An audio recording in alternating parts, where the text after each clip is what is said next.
Okay, shall we start? Recording in progress. Okay. Good morning, everyone. Welcome to the May 21st, 2026 Architectural Review Board meeting. Can we have a roll call, please? Yeah. Chair Chen. Present. Vice Chair Adcock. Present. Board Member Hirsch. Present. Board Member Jojarth. Present. Board Member Rosenberg. Present. For the record, we have quorum. Thank you. Next is agenda changes, additions, and deletions. No changes planned for this meeting. Okay, thank you. And we will move on to in-person public comment. This is the time for anyone in the chamber who wanted to speak an item that is not on the agenda. If you'd like to speak an agendized item, you will have it later this morning. Do we have any? Through the chair, I've not received any public comment cards at the moment. Okay, thank you. If you join us virtually and you have general public comment, you will have it at the end of this meeting. Thank you. So next, I will hand over to Steve for city official report. All right. Well, good morning at our second meeting in May. Let me share my screen here.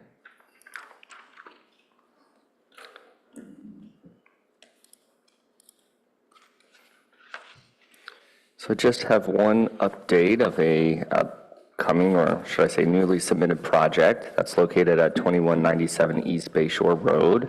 So that's the site and design application that will construct 62 residential townhome units. And as for some upcoming items, we're looking at our June 4th meeting of having the city parking garage located at 37 Hamilton Avenue, as well as a builder's remedy project located at 762 San Antonio. And we do have some upcoming planned absences. We will be canceling that June 18th meeting due to a lack of quorum, as indicated by those absences. If there's any more planned absences that come up, please direct that to staff's attention. And I just found out, actually, I cannot be here next meeting. Okay. Yeah. Thank you. Thank you. We'll mark that down for the record. And with that, I can entertain any further questions. Any questions to the staff at this moment? Just looks like the tier 1 and 2 wireless is canceled for next time, or not in next time's agenda. Correct. I believe that was in the staff report, but there's been some shifting of projects. So. Okay, thank you. Okay. If not anything else, we will move on to our action item 2, which is a public hearing quasi judicial, 788 to 790 and 796 San Antonio Road. Review of an application to rezone the subject properties from CS to PCPHZ and to redevelop the site with an 8-story mixed-use building with 167 residential rental units, including 28 below-market rate units, and approximately 1,400 square foot of ground floor retail space. CEQA status is an addendum to the previously certified housing incentive program expansion, and 788 San Antonio mixed-use project EIR is currently being prepared. Any disclosures? Yes, I visited the site. Same. Same. Same. Same. Okay, thank you. And then we'll hand it over to Joey for staff presentation. All right, good morning. Good morning, board members. Joey Din with our planning department. So I'm here to present to you item number 2 on today's agenda, which is, as you mentioned, 788 San Antonio, which is for a planned community, planned home zone rezoning. Next slide, please. So similar to our last meeting, since it's this project's first review with ARB, staff is requesting some initial feedback on several architectural and site planning topics that will relate to the findings ARB has to make later on to go along with a more formal recommendation. So I just kind of wanted to frame that early on to guide our review. So there'll be things like building height, massing, step backs, transitions to nearby properties, the frontage design, especially along San Antonio Road frontage, the treatment of that ground floor retail corner, facade articulations, materials, open space, and the way the garage access, garbage, loading, and fire access all kind of integrate into that design. So no formal recommendation is being requested today by staff. The environmental review, so CEQA, and departmental reviews are still ongoing. But again, the intent for today is to receive ARB's initial feedback so that the applicant can consider any refinements before the project returns to ARB for formal action. After ARB, the project will then go to PTC for their formal recommendation, and then finally, the project would return to council for a final decision. Next slide, please. So the site is located on the corner of San Antonio Road and Leghorn Street. This corridor is currently dominated by one-story, two-story commercial and service uses, but that corridor is in the transition process. There are several projects nearby, either approved or proposed housing projects, such as the 808 San Antonio Road, which ARB reviewed at our last meeting, the 762 San Antonio Road project to the south, which is a builder's remedy, and then the 824 San Antonio Road project to the north. Next slide. So the San Antonio Road area plan. This is not yet adopted. But since this site is in that plan area, the future vision for this corridor is relevant to this project, especially when we explore that frontage design, taking in mind the special setbacks and then any potential for future multimodal improvements. The area plan is expected to head to council in June. Staff will be looking for a recommendation on what the preferred or core scenario for the area plan will be. The plan does present several options, but based on all the feedback that was received through all the prior study sessions that were done, the most likely recommended option will include some form of high-density housing, the maximum permitted heights up to 90 feet, more contemplated along the southern side of San Antonio, so the side that this project is on. Retail or active ground floor uses at key corners, and there were several options for multimodal improvements, but that's something that staff is hoping for council direction on. No matter what, it will include some sort of enhanced pedestrian or bicycle facilities. Next slide, please. So this is the proposed PC-PHC, which is shown on the left side here, and that's being compared to what's currently allowed or required under the base zone district of service commercial and through the housing incentive program. What the project is proposing is an 8-story building, with maximum heights up to 89 feet to the parapet or 94 feet to the top of rooftop equipment. This is contrasted to what is they're allowed currently, which is 50 feet. They're also proposing 167 units, 28 of which would be low-income BMR units. This would equate to approximately 20% using the city's weighted PHZ calculation. The project also will include approximately 1,400 square feet of ground floor commercial. This is compared to what the base zone requires, which is a minimum of 6,500 square feet of ground floor commercial. They are also proposing a floor area ratio of 3.75, whereas the HIP only allows up to a floor area ratio of 2.0. And they are proposing approximately 74 parking spaces, whereas city standards requires 184 approximately. Next slide, please.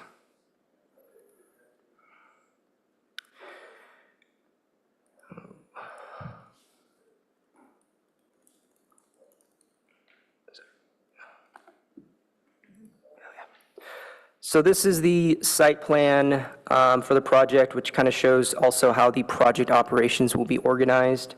Note that the San Antonio frontage is designed with that retail corner at the corner of Leghorn, which is shown at that pink box at the corner right there. This ground floor also includes a residential lobby, a co-work space, both along that San Antonio frontage, open space and landscaping along there, and also a bike room. Now, vehicle access and most, if not all, of the operations are shifted onto Leghorn Street, so no curb cuts are being proposed along San Antonio Road, but it does place all that operational activity on Leghorn. So that means trash staging will be on site, trash pickup, fire access, loading, all of those services on Leghorn. And then just because we already have it on the screen, the bike room has approximately 167 long-term spaces, which is approximately 1 space per unit. Next slide. So going to parking and mobility, the project is proposing those 74 spaces where 184 is typically required. Additionally, of those spaces, some of those are proposed as car share or guest/future resident spaces. So this roughly equates to a ratio of 0.44 spaces per unit. The applicant did provide a draft transportation demand management plan that presents and kind of addresses this lower parking calculation, but this is still currently under review by the Office of Transportation. Let's see. So while the specifics of parking calculations may not be a decision point for A or B, staff is hoping for feedback on this since it will affect the overall parking strategy, which will then affect the site circulation and design. Things like the garage access. Next slide, please. So speaking of which, this is the proposed garage entry and arrival area off of Leghorn Street. Next slide, please. These are the typical floor plans. Now, floors 1 and 2 are those podium floors, mostly those garage spaces and that ground floor area.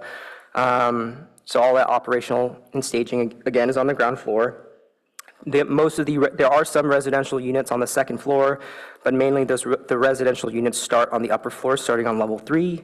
And then the ground floor, level 3 and 8 is where the open space and landscaping is. Next slide, please. So the proposed open space is mostly along the San Antonio frontage area on that ground floor, and it's mostly along that adjacent area to that retail, the lobby, the bike room, and the co-work spaces. Next slide. And then the other areas for open space are primarily on the podium courtyard on level 3, which is on the left side, and then also on the roof terrace on level 8 as well.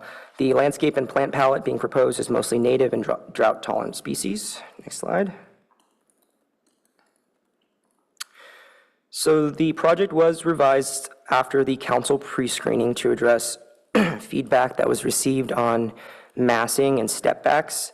Now, this plan shows that courtyard break that's facing San Antonio Road, which is roughly an average step back of 55 feet from that property line. And then also to note, there is a upper level setback on the corner of San Antonio and Leghorn, which you can kind of see from that elevation right there. Next slide. These are the building sections showing the vertical organization. Next slide. So for elevation materials, the design uses a mix of stucco, various materials panels, cladding, metal elements, especially along the railings and canopies, and storefront glazing. Next slide, please. So transition and privacy. Now, this project is adjacent to that 808 San Antonio Road project, and that site does have an existing residential PC on it. It's currently under review to change, but because that PC is in place, the special requirements as identified in the staff report or also code section 1838-150 would be applicable. This slide shows the privacy exhibit that was provided showing that northern elevation. So this is what would be facing the adjacent 808 San Antonio Road project. It identifies facade breaks, reduced glazing, some solid balcony railings, and interior window coverings. And so similar to the previous discussion at the previous ARB meeting, staff is hoping for feedback on the transition and privacy concerns and any impacts to light and air, in particularly to this northern elevation that faces San Antonio, or 808 San Antonio Road. Next slide.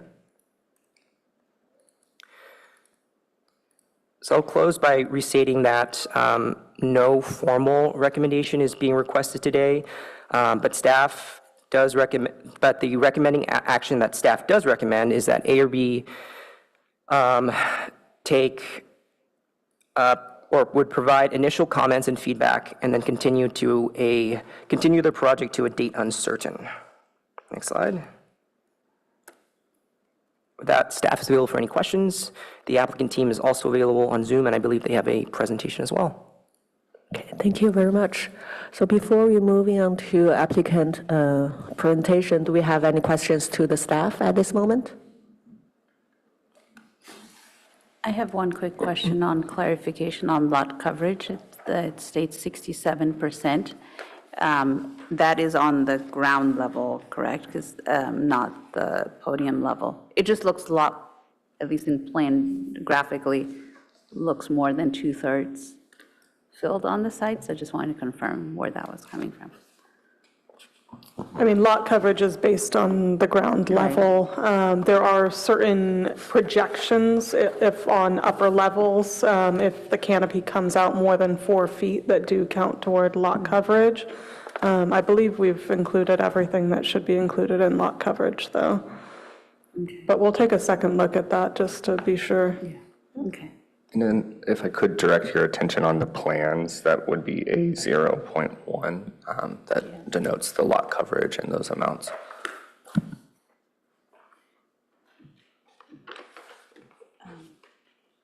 Or 0.11. Underneath the project data table on the far right-hand side.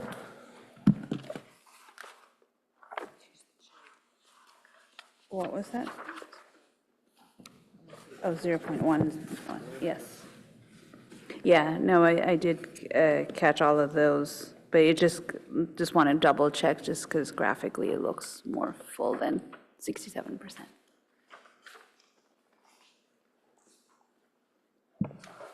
No other questions at this time, thank you.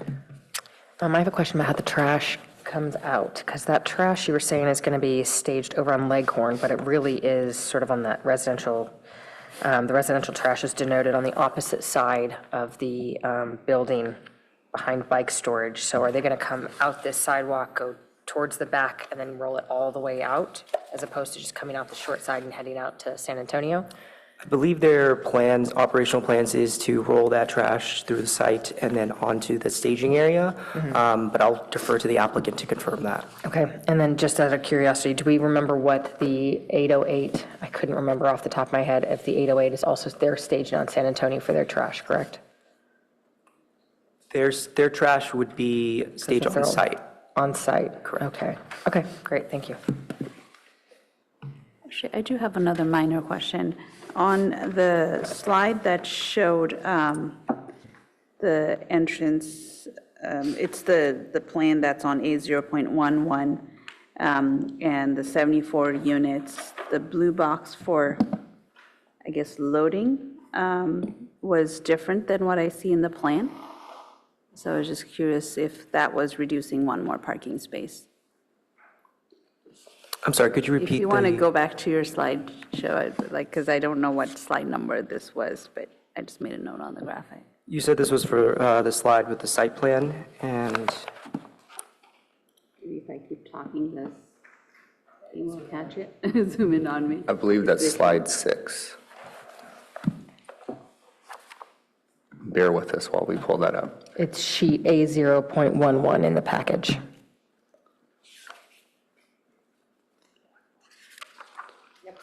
Yep, that's the one. So the blue are loading areas, correct? Is that what you mentioned? The blue boxes? yes, I believe those are the loading areas. Okay, and in our plan, it's, the one on the right is noted as future resident parking, so is that reducing from 74 to 73 parking spaces? This is, you're referring to floor 2, correct? Oh, the one on, yeah. So Oh, those are. sorry, you're correct. I was on the lower plan and you're on the upper. Thank you. I have a question regarding the retail parking. So based on the proposed size of the retail, how many parking spaces does it require?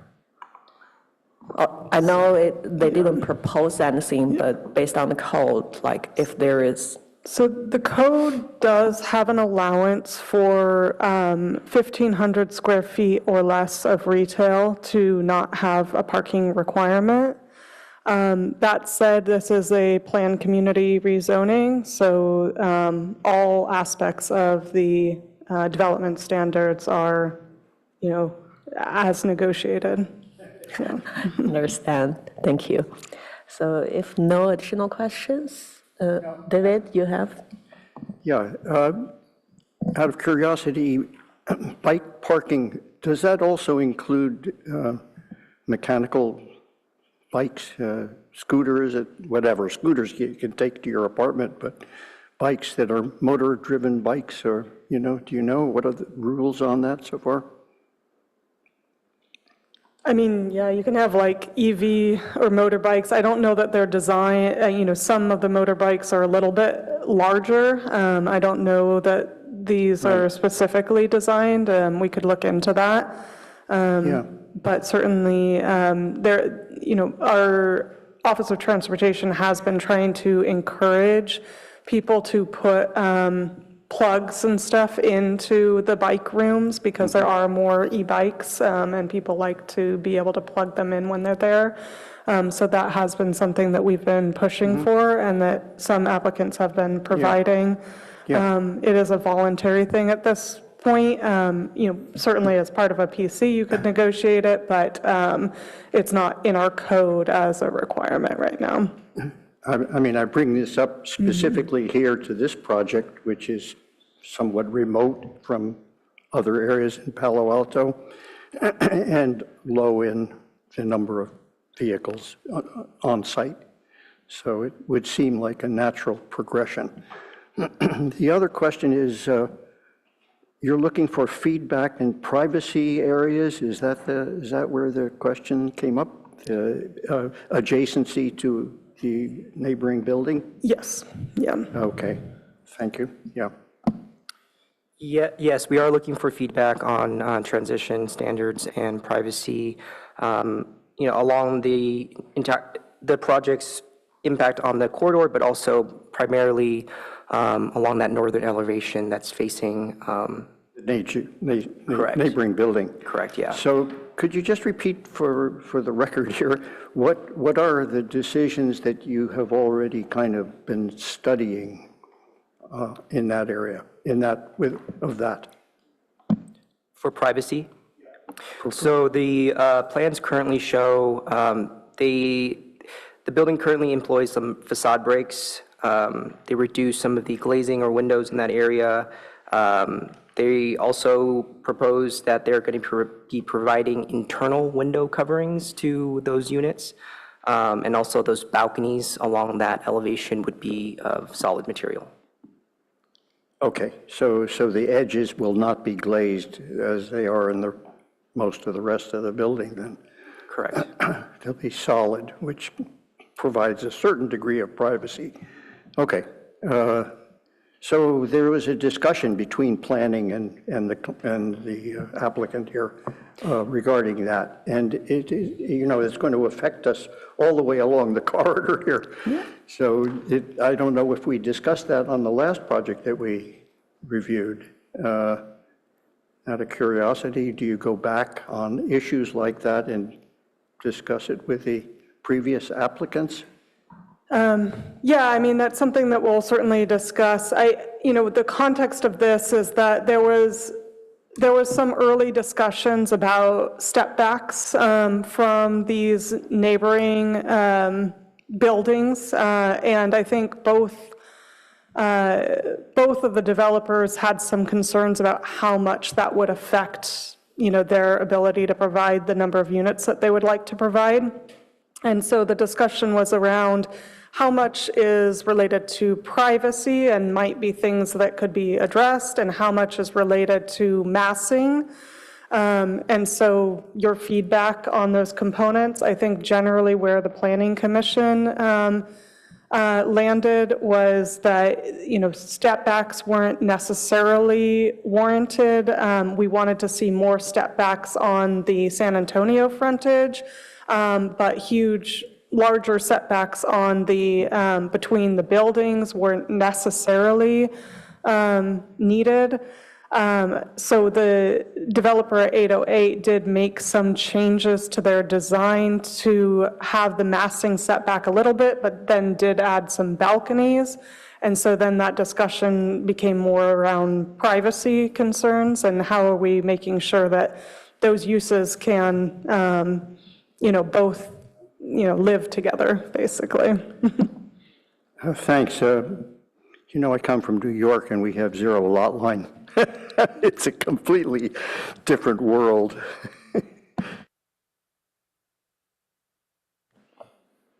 All right, thank you for the questions. Any additional questions? If no, we will just move on to applicant presentation. To the applicant, please state and spell your name for the record, and you will have 10 minutes. Thank you. Good morning. My name is Edward Kim, E-D-W-A-R-D.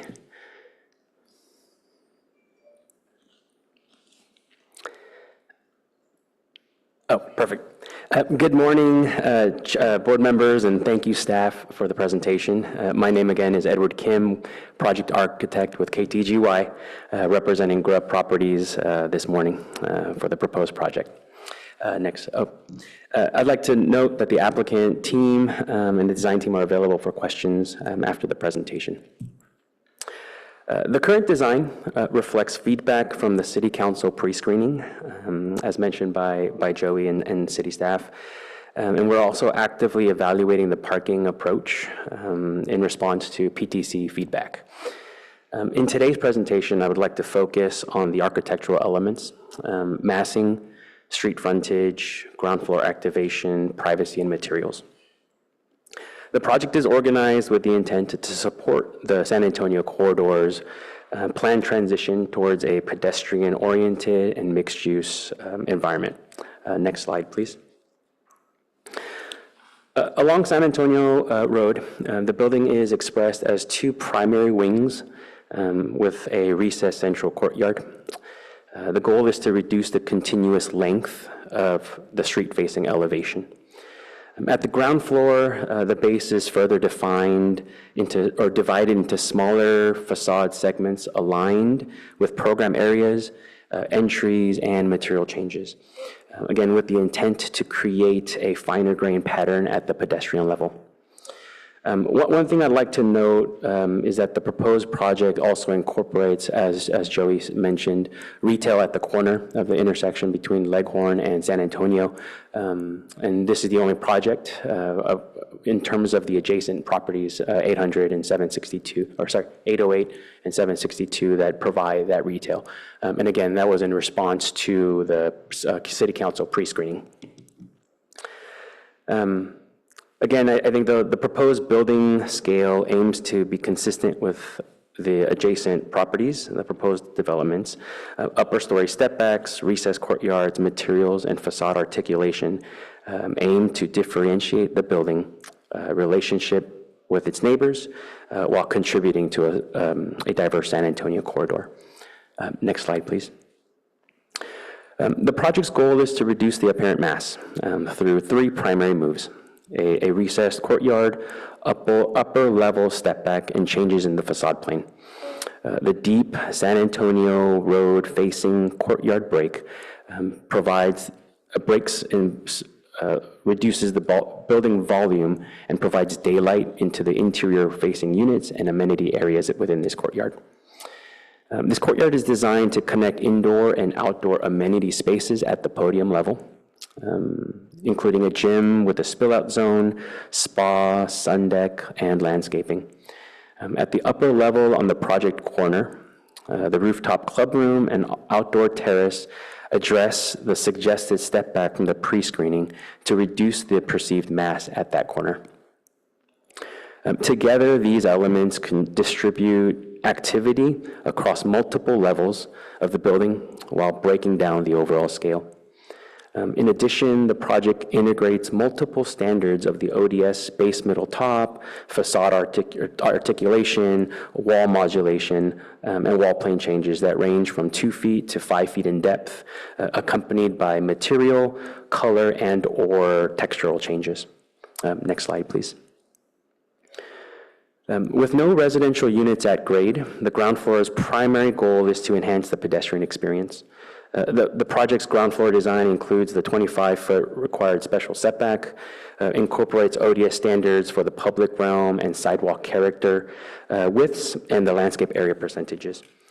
Our goal, again, is to provide a pedestrian zone that highlights both active and passive gathering spaces with abundant landscaping. Internal to the program or internal to the building, the residential lobby, retail, co-working amenity, and bicycle facilities are intentionally positioned along San Antonio Road, providing day-to-day use, storefront glazing, and pedestrian cyclist access points. The design intent is a continuous, activated frontage where ground floor program and landscaping work together. Not as separate layers, but as an integrated sequence from the public realm into the building. Next slide, please. The existing site has a total of 5 curb cuts out on site today along San Antonio and Leghorn frontages. In contrast, the proposed project consolidates these into one, accessed singularly off of Leghorn. The goal is to reduce conflict points between vehicles, pedestrians, and cyclists along the San Antonio corridor and support a more continuous multimodal path. The consolidated entry, shown in the kind of orange yellowish arrow on the site plan, serves as a primary arrival point for residents and guests, with materials consistent with the broader exterior palette as seen on the 2 renderings on the right. This vehicular entry is intended for clear wayfinding for the building entrance and parking access. Next slide, please. Along the northern facade, the project provides privacy measures outlined in the ODS standards and a few additional strategies. As Joey mentioned, right, glazing is limited to the required maximum of 15%. Facade breaks are provided to meet and exceed, actually, the required minimum of 4 feet wide and 2 feet deep that occurs every plus or minus 40 feet or so. The 2 balcony stacks serving 12 units on this project are offset from the adjacent building as feasible and are provided with solid railing, as mentioned, to reduce direct view and sight lines toward neighboring property. Unit windows are positioned to the extent feasible to avoid direct alignment with the windows on the adjacent building. And lastly, management provides all units. Again, this is a management offering for interior window covers and privacy treatments. Next slide. The project's goal is a cohesive material strategy across all elevations, utilizing the permitted building materials outlined in the objective design standards. The palette consists of Oco skin, GFRC panel, and 3 finishes for a subtle variation in what we call kind of a terracotta-like expression. Large format tile stone veneer, smooth finish stucco, and storefront create a distinguishable base.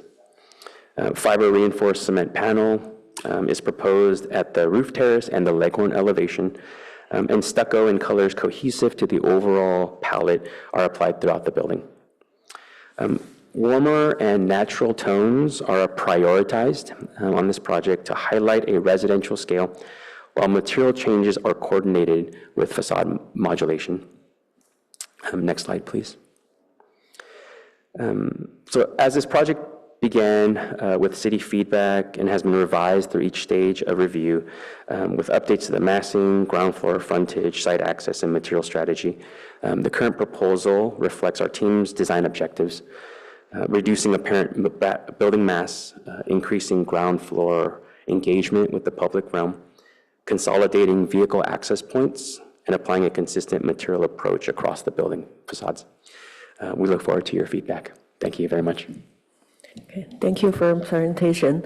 So before questions to the applicant, we will open it to public comments.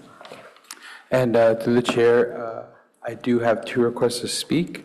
If there's any members on Zoom that would like to speak, you may raise your hand. Our first speaker is Steve L.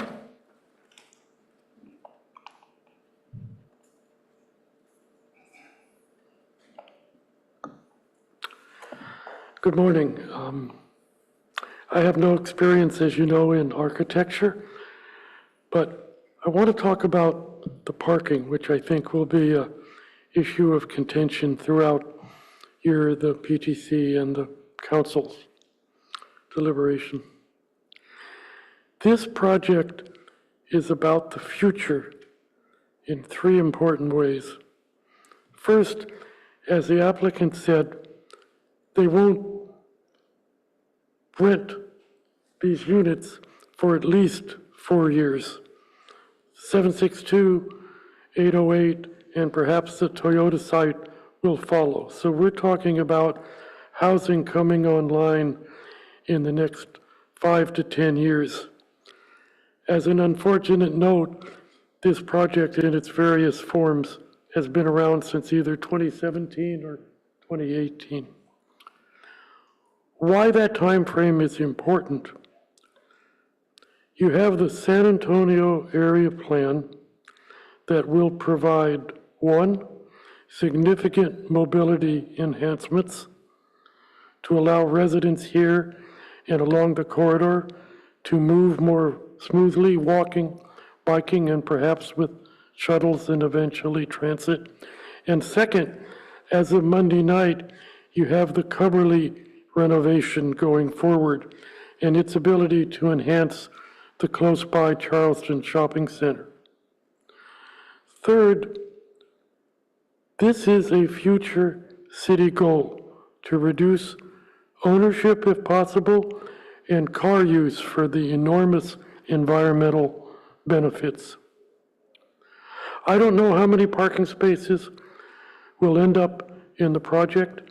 I don't know how successful all of these efforts will be to increase mobility. I have myself, who does not drive, and 2 friends who have, for their entire adult life, functioned without a car ownership. We have options for rideshare. We have the now exploding Waymo option. We have the potential for Zipcar and rental cars. There are lots of ways for people who are interested to eliminate the cost, which is quite substantial and increasing, of car ownership, use, and insurance.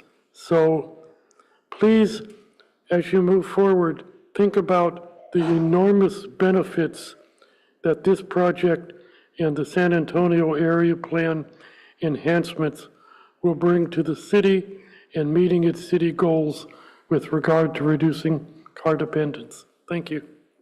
And I'm not dissing you by leaving. I have a plane to catch. Thank you. Our next speaker is Herb B.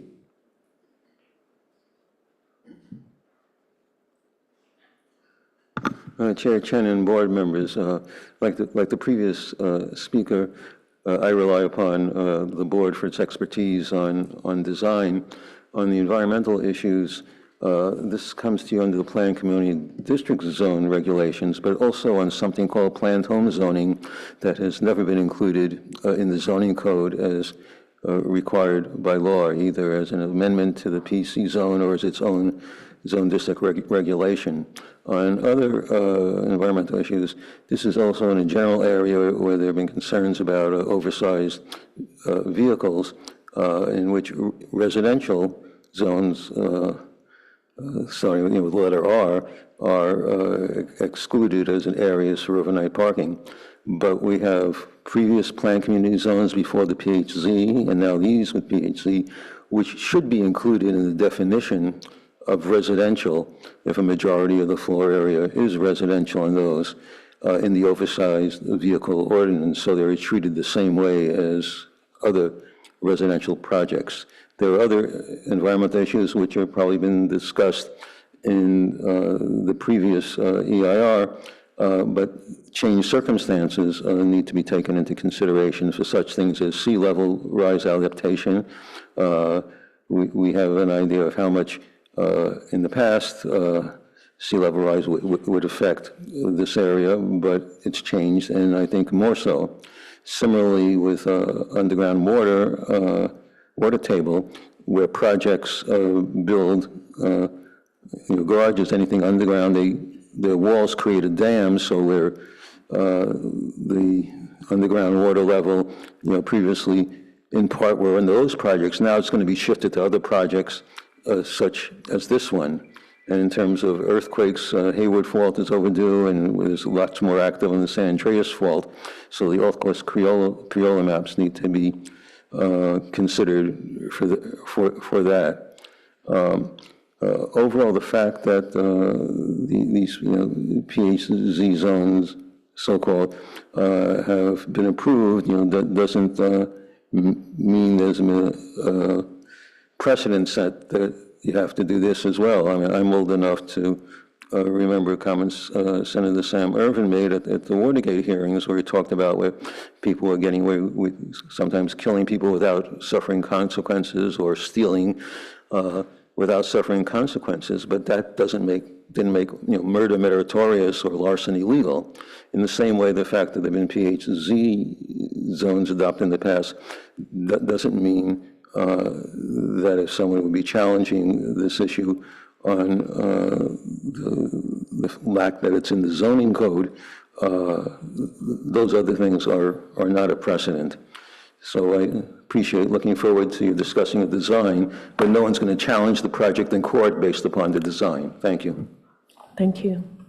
And through the chair, we have no other requests to speak. Okay, thank you very much. Then we will move on to, to the applicant, you will have 10 minutes rebuttal. Do you want to respond to any public comment? No, just thank you for your comments. Okay, thank you. And then it's back to the board. So do we have any questions to the applicant? Who want to start? Kendra? Sure, and if we can ask the applicant, you'll be at the podium for a few minutes at this point. Great. Appreciate it. So I'm going to dive into some of the nitty gritty here. First, I'm going to sort of reiterate my question that I asked the board, is that the trash, how's that going to be handled? Yeah, so on-site management would be using the termination room within the building and moving it and locating it within the trash staging area just outside of the building frontage on Leghorn. And so it would come sort of out that side yard. If there's any way to pull up that floor plan, that'd be great. Yeah, here. And do you have the set available, or? Yeah, if we can. Or if not, then yeah, we can pull up. Staring intently Yeah, at the if you want to pull staff. up, if you want to pull up slide number, let me get to the slide number 7, Perfect. please. I can just pull up the plans if you just want to refer to the sheet. Yeah, that'd be great. Sure, that too. A 2.0? That's right. Yeah, We can go to a 1.0. That works too. Yeah, so the line work is on 1.0 is just a little bit crisper. Sure. And so the termination room on the left side of the building plans would then be, on-site management would be responsible for carrying it through the residential gate, the enhanced entry zone, and enter the trash staging area that is shown kind of as a hatch where the 130 dimension currently lies right now. And so you'll see a pair of doors, 6 foot wide, that we've coordinated with environmental waste during a series of coordination meetings. And so then on-site management on day of service would be responsible for bringing all the bins and service for that moment into the trash staging. Trash waste hauler I'm sorry, what was the sheet number? Oh, sorry, 1.0, A 1.0. Yeah, thanks, Joey.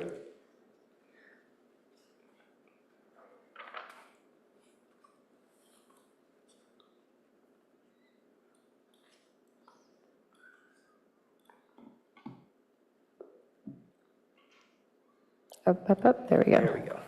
Beautiful. And if you can zoom in just a little bit, Joey, that'd be awesome. All right, beautiful. Great, thanks, Joey. So there's your residential trash on that left-hand side there. Correct. So my question is, are they going to come out down this sidewalk, across the back of the building, and stage over here? No, everything would happen internal to the building. Internal? Correct. Okay, so how do they get from this residential to, and am I accurate in saying that this is the trash staging over here on Leghorn? Correct. So where the dimension 130 currently sits, there is a hatch zone with double doors or double gates that would be representing of the trash staging area. Okay, over in that zone. Yeah. And so the waste hauler on day of service would come and stage along Leghorn, where the hatch is currently shown on the street. The waste hauler themselves would then access the trash staging area, pull the necessary bins, locate them back into that trash staging area, and then on-site management would be responsible for moving the bins and maneuvering the bins back to the termination room labeled residential trash. Understood. Okay, great, thank you. And secondary follow-up question to that is that for the residents to be bringing their trash, where do they go? Yeah, so if we go to an upper level, Joey, if you can go to A 2.2. Beautiful. And as you're pulling that up, and so coordinated with the termination room on the left side of the building, or I guess the north edge of this building, you'll see a trash vestibule with 2 chutes dedicated that terminate into that residential trash. And so there'd be a single location for all residents. Beautiful. And so basically, in theory, right, B5 would walk all the way down here with their trash to locate that? Correct. Okay. But there is a trash chute on every level? There's a trash chute on every level. That's Beautiful. right. Okay, so if we don't mind staying here for another minute, I will follow up with a couple points here. It appears that this A4 is a studio apartment. It doesn't look like it actually has a separate bedroom. So I just wanted to clarify that point and your counts and everything like that, because just the way that it's laid out, it appears to be a studio, but it's colored as a 1-bedroom, and I believe it's counted as a 1-bedroom. And that's on all levels. Sure. Yeah, Okay, we'll so just as a update that. clarification point and making sure that the counts are accurate. And also on this note, there's several plans, specifically the A1s and variations thereof. It also is affecting A6, A7, these 2 here, and then that guy right there. All of these seem to have an internal layout for that bedroom with no exterior windows. It seems to be that the window is sort of through the living room. How does that work? And isn't there a light and air, bless you, isn't there a light and air requirement for a bedroom?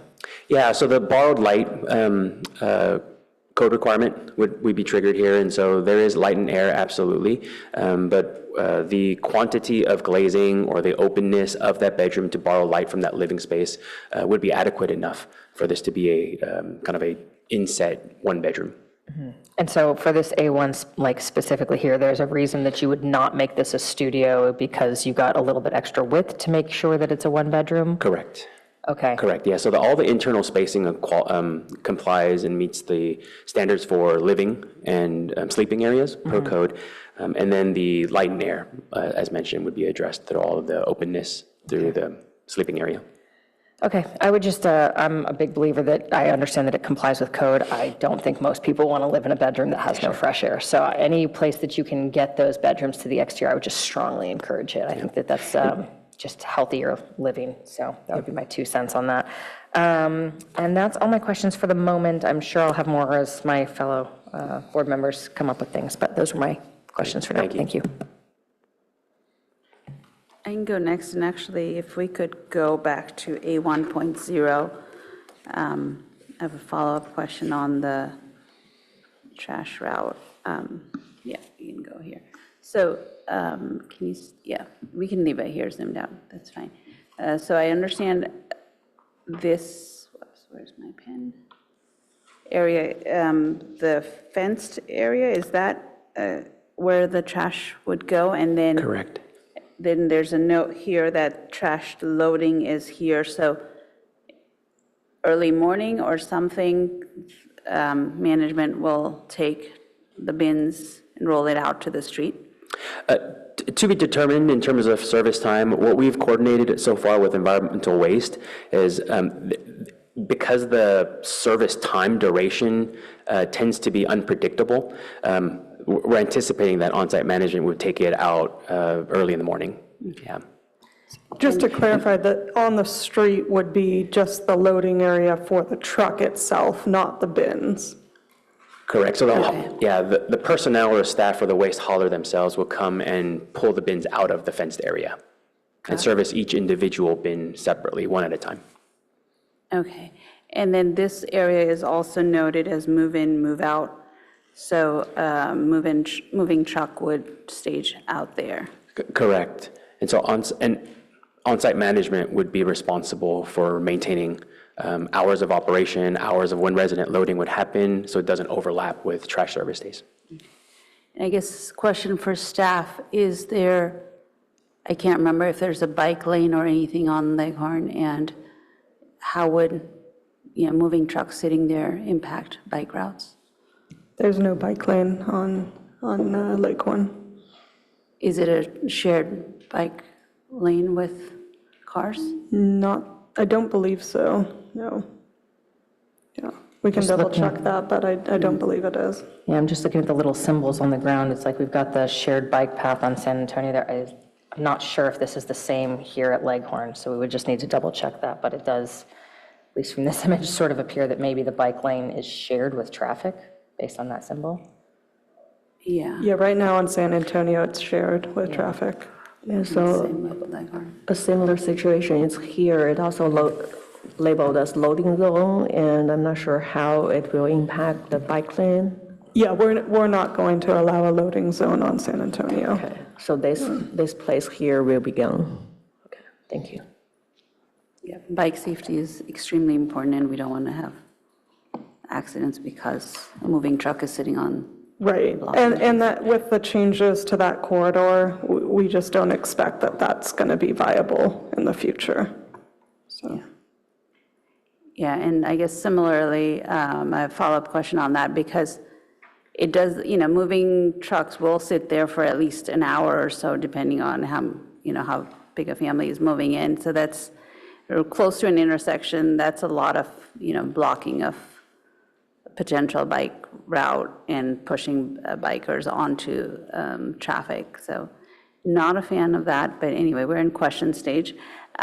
Where are deliveries such as DoorDash coming and also rideshare? Is everybody just Waymo or Lyft, Uber are coming into the enhanced entry zone?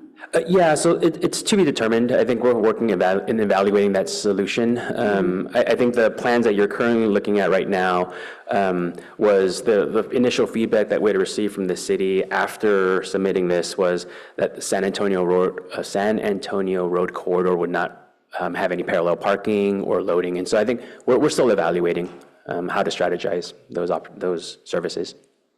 Particularly with a lower number of parking spaces and encouraging rideshare, which totally support. But that also means places for rideshares is important. So on the same plan, I'm curious how this ramp is successful, how there's no turn radius and a super tight turn. Is that one way, two way? It's two ways. Right. It's two ways. There is some flexibility. I think for the diagram itself, we've shown it at right angles, but there is a way to chamfer it and round the corners for that. The ramp Which will themselves potentially lose parking space, right? potentially, I think we can absolutely study what that turning radius and whether it's 5 feet, 10 foot inside turning radius. I think we can study that. But in terms of the ramp slopes themselves, they would be compliant, or I guess they would be meet the transition requirements. And so we're trying to speed ramp up to level 2. Yeah, your ramp triangles makes it look like you have no space for radius and also parking spaces. So, okay. What's your construction type? I don't remember seeing. Yeah, it's type 3 construction, so wood lumber, 5 levels of wood lumber over 3 levels of type 1, so concrete, Okay. steel. So that, on the second level, you have some apartments, and on the third level of apartments would also be concrete construction Correct, throughout? correct. Yeah, type 1. Okay. So, kind of in the weeds question, your floor to floor is 10'3" or 10'9", I forget. But on your 7th floor, you have 11'3"? Just curious why that is. Yeah, so we're trying to make up an accessible path out to the roof terrace within that clubroom space. And so to meet accessibility threshold requirements, we're popping up that upper floor an additional 12 inches so that we can make up the transition. The construction of that roof terrace is going to be on pedestal system, and so we've got to be able to flush out the transition between indoor and outdoor space. And so that's essentially what's accommodating the accessible path. Okay, actually, that leads me to questioning your second floor podium. Is that outdoor terrace also on pedestal pavers? Yeah, yes, it will be, but that slab will also be depressed. And so we can actually keep the head clearances required for parking and mechanical back of house plumbing routes while still accommodating a flush condition with the courtyard and the interior And you have spaces. apartments under that as well, on the second level? Correct. And so the location, so again, we'll continue to refine and coordinate the plumbing jobs, but what we anticipate the drops for the courtyard and the drainage slopage that we need to accommodate for that, we try to be as far away and removed from those residential units as we could. Okay. Yeah, because you're right up against that 90-foot with 89 something, and your floor to floor with, particularly with the terraces, seems very, very tight. Okay.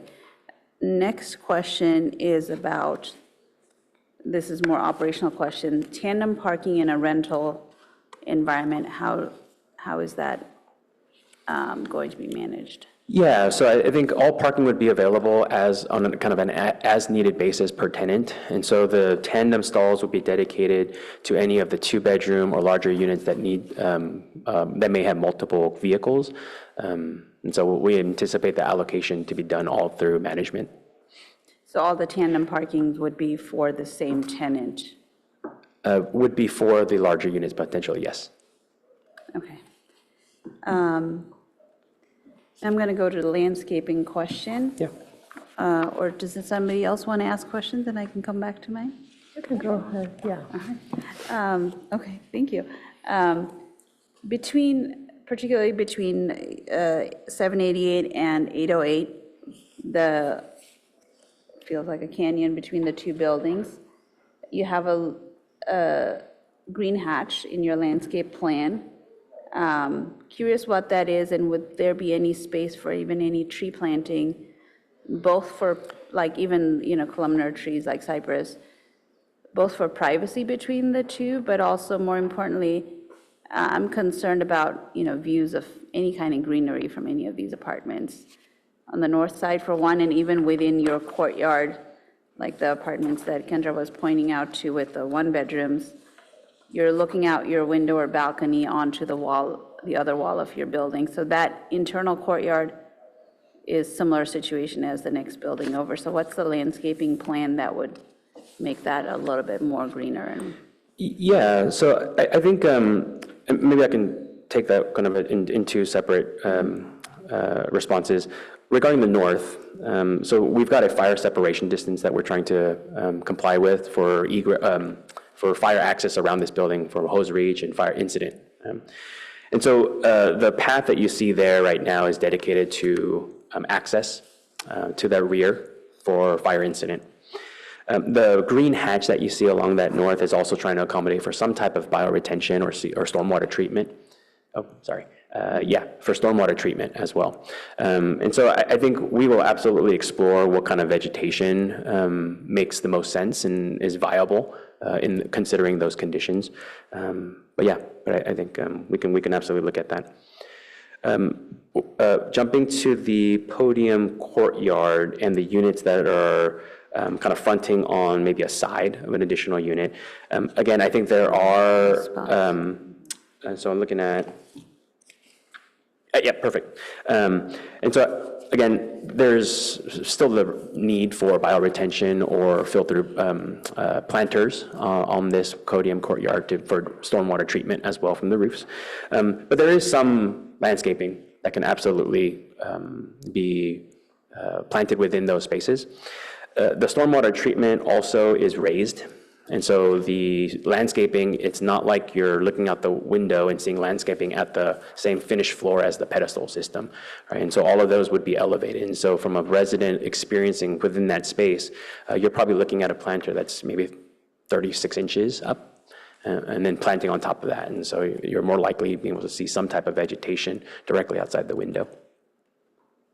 And that would just be for the third floor level, or maybe Correct. up to the fourth, and above that is? Yeah, so only affected the, or that would be the scenario for the level 3 units. Just to ask, is there any possibility of having some kind of green walls along at least some of these walls that don't have balconies? So when you're looking out from the balconies, you have greenery instead of a blank wall? Joey, do you mind going up 2 levels or 1 level? So going to L, like the next sheet, or maybe the one sheet after that? Yeah, it's certainly something that we can study and look at. That's it. Now go back. You can go back to that one. All right, so Muslim, just to make sure I'm understand, so when you're on like level 6 and you're sitting here in this bedroom and you're staring out, you're looking at a solid wall there, and that's problematic. All right. I'm going to go to a question about the retail space, which is quite small. What are the potential retail options for a 1,400 square foot space? Yeah, it's coffee, kind of quick dining pickup, right? I think they're still community serving or resident serving retail that can still thrive within that footprint. So yeah. And I guess slightly on the practical question, that space looks like has a little trash area. And if it is any kind of coffee and stuff, you would need some storage space, some behind the bar space, or seems too small for a restaurant, but could be, I suppose. But by the time, because you also need to have space for a kitchen and all of that, is that all within this 1,400 square foot space? It would be, yeah. Okay. And I assume. And we don't, oh. Yeah, sorry, go ahead. Yeah, we actually have a project up in Oakland, and the coffee shop that we have there is actually just around 1,000 square feet. So this size, when you include back a house, a restroom, is actually really spot on for a coffee shop type use in our experience. Okay, thank you. And just to jump in for a point of order, if you don't mind stating and spelling your name for the record.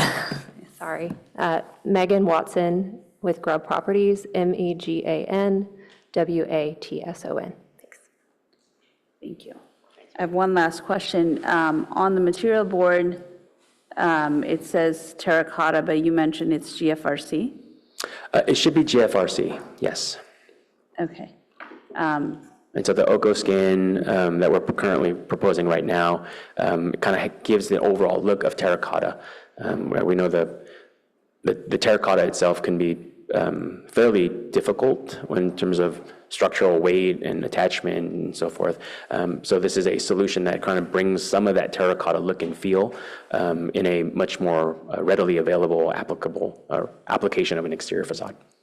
But it would still need, GFRC also needs a framework. It would still need framing. It'd still be a rain screen system, yeah, but it's substantially more accessible to be able to put it on a building. Yeah. And I'm just going to talk for a minute while I'm holding this up to try and get the visual of this on the record. I don't know if the video will zoom in. There we go. Just so it's, and then on that note, we're using all 3 of these in a mixture? Correct. Okay, great, thank you. That's it on my questions right now. Thank you. Thank you. Thank you for these questions. Who wants to go next? I'm okay. A curious question about retention. Can you do this on the roof? Is it conceivable to have it on the roof? since it seems to be lacking on the site, it seems to be a limitation of the site, and it's a reach that you have all of these separate areas. So I'm not clear what you're asking about retention of. Water retention, water rainwater retention. retention. Stormwater? Stormwater. I don't know the answer off the top of my head for that. I don't know if the applicant happens And the to know applicant, the have answer. you ever done it? Yeah, for a roof structure, it gets extremely heavy. And so we tried to put that at least always on the ground or on a concrete podium to be able to accommodate the additional loads. Once we start putting them up on a wood frame building, the roof becomes extremely complicated from a structural standpoint. And I guess maybe that's why we do it in New York, because we don't have wood frame. Yeah, possibly. Yeah. So that's a tough one, unless you were able to make a section of the building concrete that would be able to carry that. But it looks to me like from the discussion here, it's so far a question that hasn't been solved. The retention, the amount of retention areas are really not shown on here. So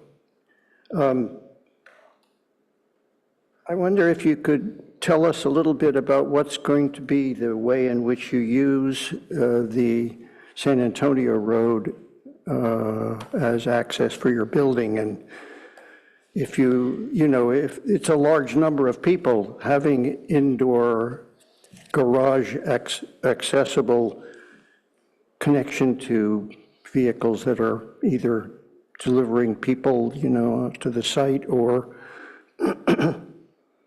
picking up, Yeah. It seems like it's an overkill for an interior area. That the street would be more, and your front entry is right there. How are you going to use the street? Have you thought about it? Yeah. So if, Joey, if you could turn to A0.10, please. This would be the pedestrian and bicycle circulation diagram. Yeah, if you can just kind of zoom into the San Antonio corridor. Yeah, so there are substantial opportunities for ingress and egress along San Antonio, and that's kind of the primary goal for having all these external facing access points for residents, guests, and especially the retail as well. And so we imagine that, again, within the special setback and ultimately where the bike lane sits, or the dedicated bike lane sits within that zone, you'll see the green arrow or the green dash line continues the San Antonio corridor bike kind of multimodal path. And then all the red arrows from San Antonio Road leading up to, I guess, what looks like a purple dot on the screen would be points of connection for residents, guests, and also retail. And so we anticipate that ultimately, the kind of the full build out of the San Antonio corridor and the vitality of this retail at the anchoring corner, that residents would be activating that street frontage pretty frequently to be able to get to, coffee shop or whatever the retail may be. And again, if there's rideshare and there's bike path, ultimately, when everything is kind of envisioned and built out for San Antonio corridor, we imagine that that's going to be a pretty highly utilized access point for both pedestrians and bikes. Well, you're kind of not discussing motor vehicles and pickups and drop-offs, et cetera. Yeah, and so I think the thing that we've got to strategize, and we will absolutely do that, is with the latest information about San Antonio corridor not having parallel parking or striped zone for loading or rideshare pickup, I think we've got to strategize exactly how we solve for that within this building or along Leghorn. In terms of the day-to-day use for vehicular access, residents would be parking within the garage and then accessing it internally. But I still think, ultimately the vision and the goal would be to bring everyone out towards San Antonio. I think this is an opportunity that we can take advantage of. I know we're one of the few first projects prior to a San Antonio corridor area plan being and so I think there is a challenge, absolutely, being first or being kind of one of the first. But I think ultimately when this plays out, I think it would be a great addition to it. just to raise the issue, because we discussed it in the neighboring building, and I think they had a lay-by on the site. Am I correct to that? Yeah. They had a lay-by so their cars could pull off of San Antonio onto and drop off or pick up. I'm not saying that's the best solution, and hopefully maybe San Antonio's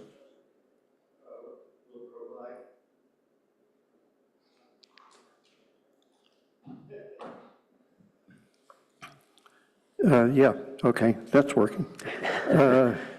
So maybe maybe you're waiting to get the feedback from the San Antonio study? Is that possible?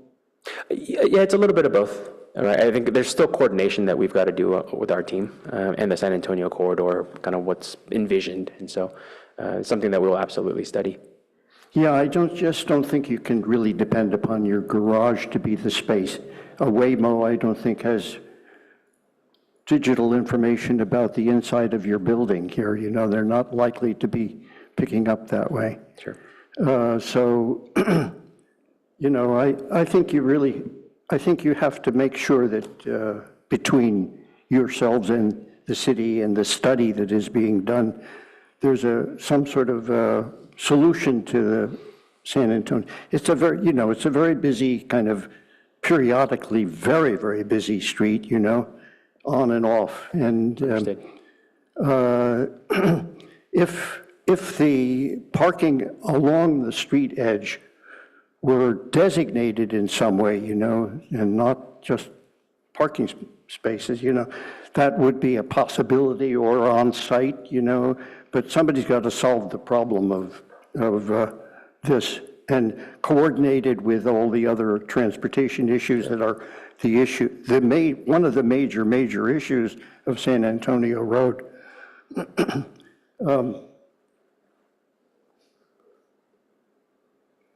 Just a quickie on the color of material. There's a sort of a pinkish color to the facial material, whereas that color is on the board. That color, and then there is the color of the soffit wood, which is a wood color. Is that the color, or is it in the works? It's yet to be finalized, but we are anticipating that it is kind of that pinkish orangish tone. And so again, I think there's material nuanced selection in terms of color, and so we can kind of further refine that. Okay, I mean, we could wait on that until you're finished further down the line here on the next presentation. I noticed that in the lobby area, you don't have any area designated for mail and package delivery.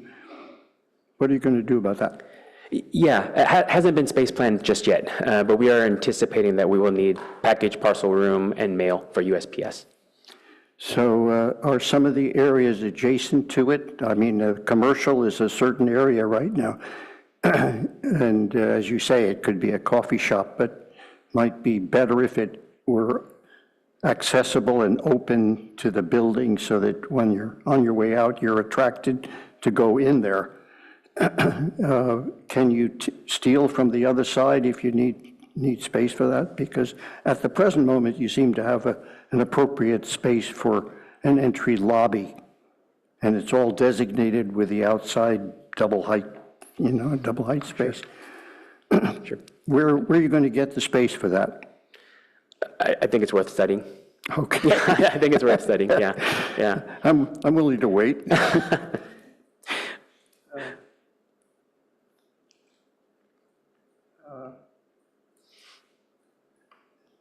I guess I could hold off. I think that the other questions that were raised, I would say that an opinion about the garbage being at the remote end of the building, I think that was really kind of raised already. Do you think that that collection is the best spot for it, or wouldn't it be better to have something closer to the elevator side of the building, even though I understand it's an outside, more pleasant area for an apartment, give up enough space to create a room for garbage collection? No, good question. I don't think it's it's uncommon for on-site management to be able to pull bins and maneuver them to be able to get to the trash staging area. I'm not worried, I'm not thinking about that. I'm thinking about throwing their garbage down the chute. Why wouldn't that be better off on the way to the elevator? Yeah, I mean, we can study it. I think there's many projects that, and we can share precedents as well where elevator and trash vestibules are disconnected. And so I think for us, it was more about trying to get elevator access to the priority amenity spaces. And yeah, so we can take a look at it. Okay. I think we would hold that one for the future, too. At the moment, I have no more questions, I think. Martin?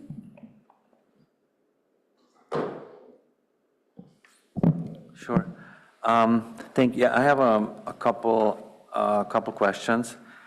One is, so this building will have probably a lot of dogs, or at least some dogs. Like, have you thought about dog hygiene?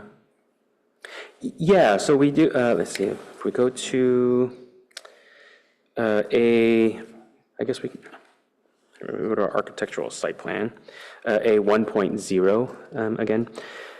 And so we do have a dedicated sort of location for pet spa, pet wash on the ground floor. We know residents are likely going to be taking their pets, also kind of direct access when possible to a pet relief area or pet dog run. And so along the northern edge, that would be our eastern edge. There's a spot dedicated for dog run.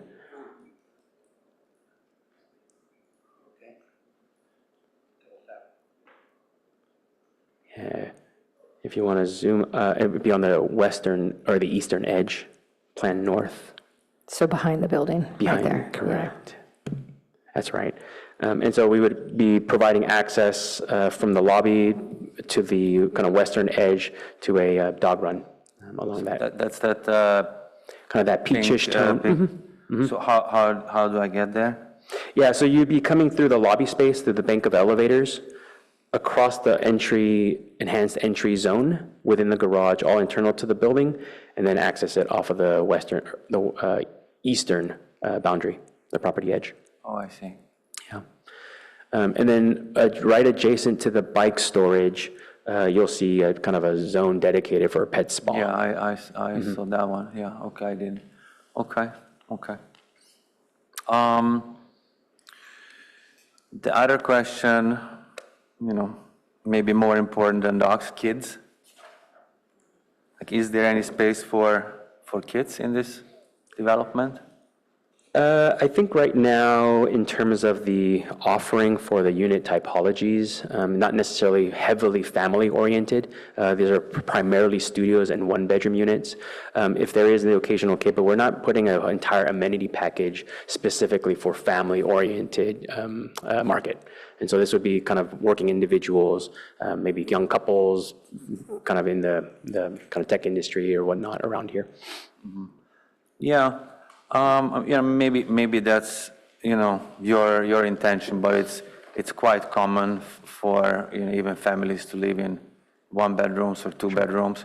There are also a lot of single parents who might not afford a larger home, and because I think I guess we can get back to it in the comments later. So my next question is about bicycle circulation. Yep. And so if we go to 0.10, it looks like there are really two areas to access, or two doors to access the bike storage.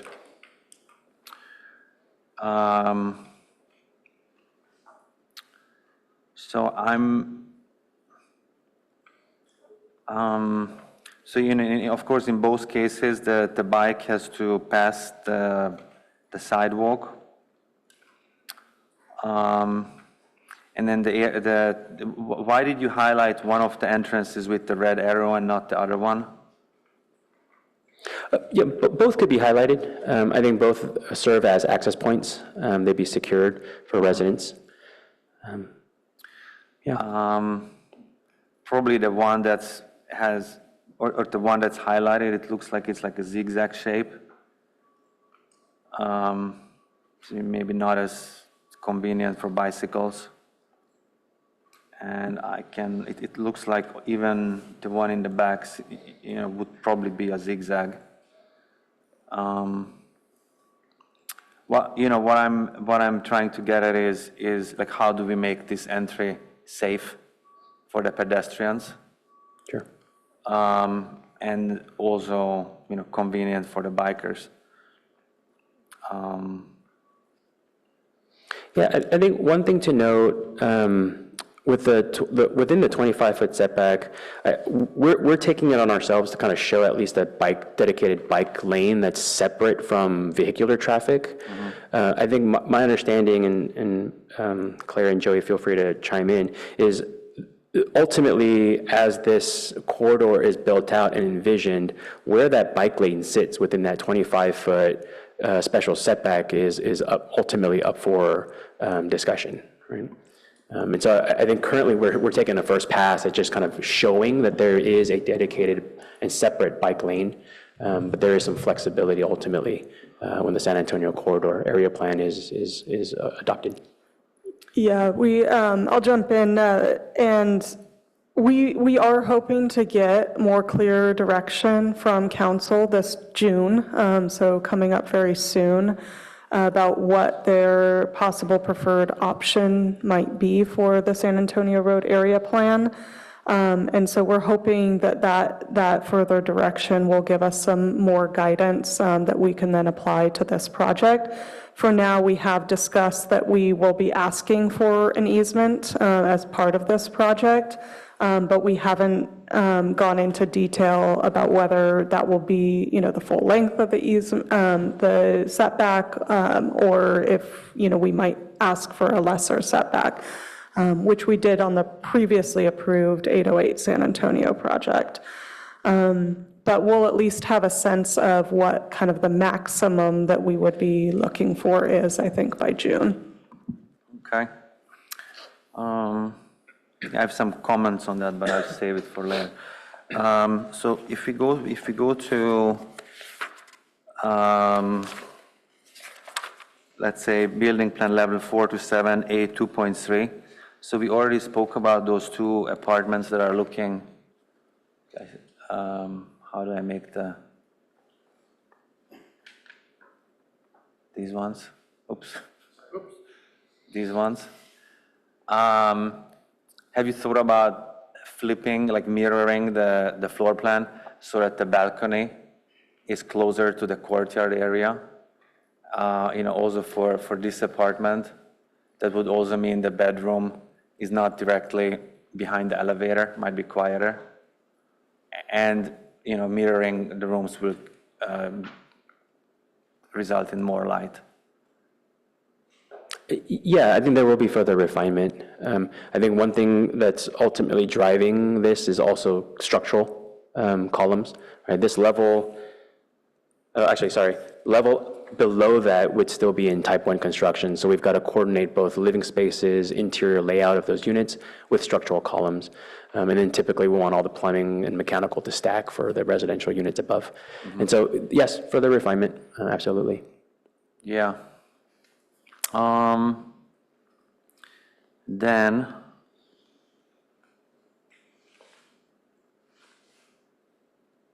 that's it for now. Thank you. Thank you. I have one little question, if I may. Sure, go ahead. Hopefully little. On the pool, on the second floor deck, you're showing a pool, which is like 14 by 22. It's a small little pool. It came up. I forgot to ask about this. So it looks like it's 3 steps up from the pool deck. I'm on sheet L 0.01. Want to go there? It's above the Yeah. space. One more up.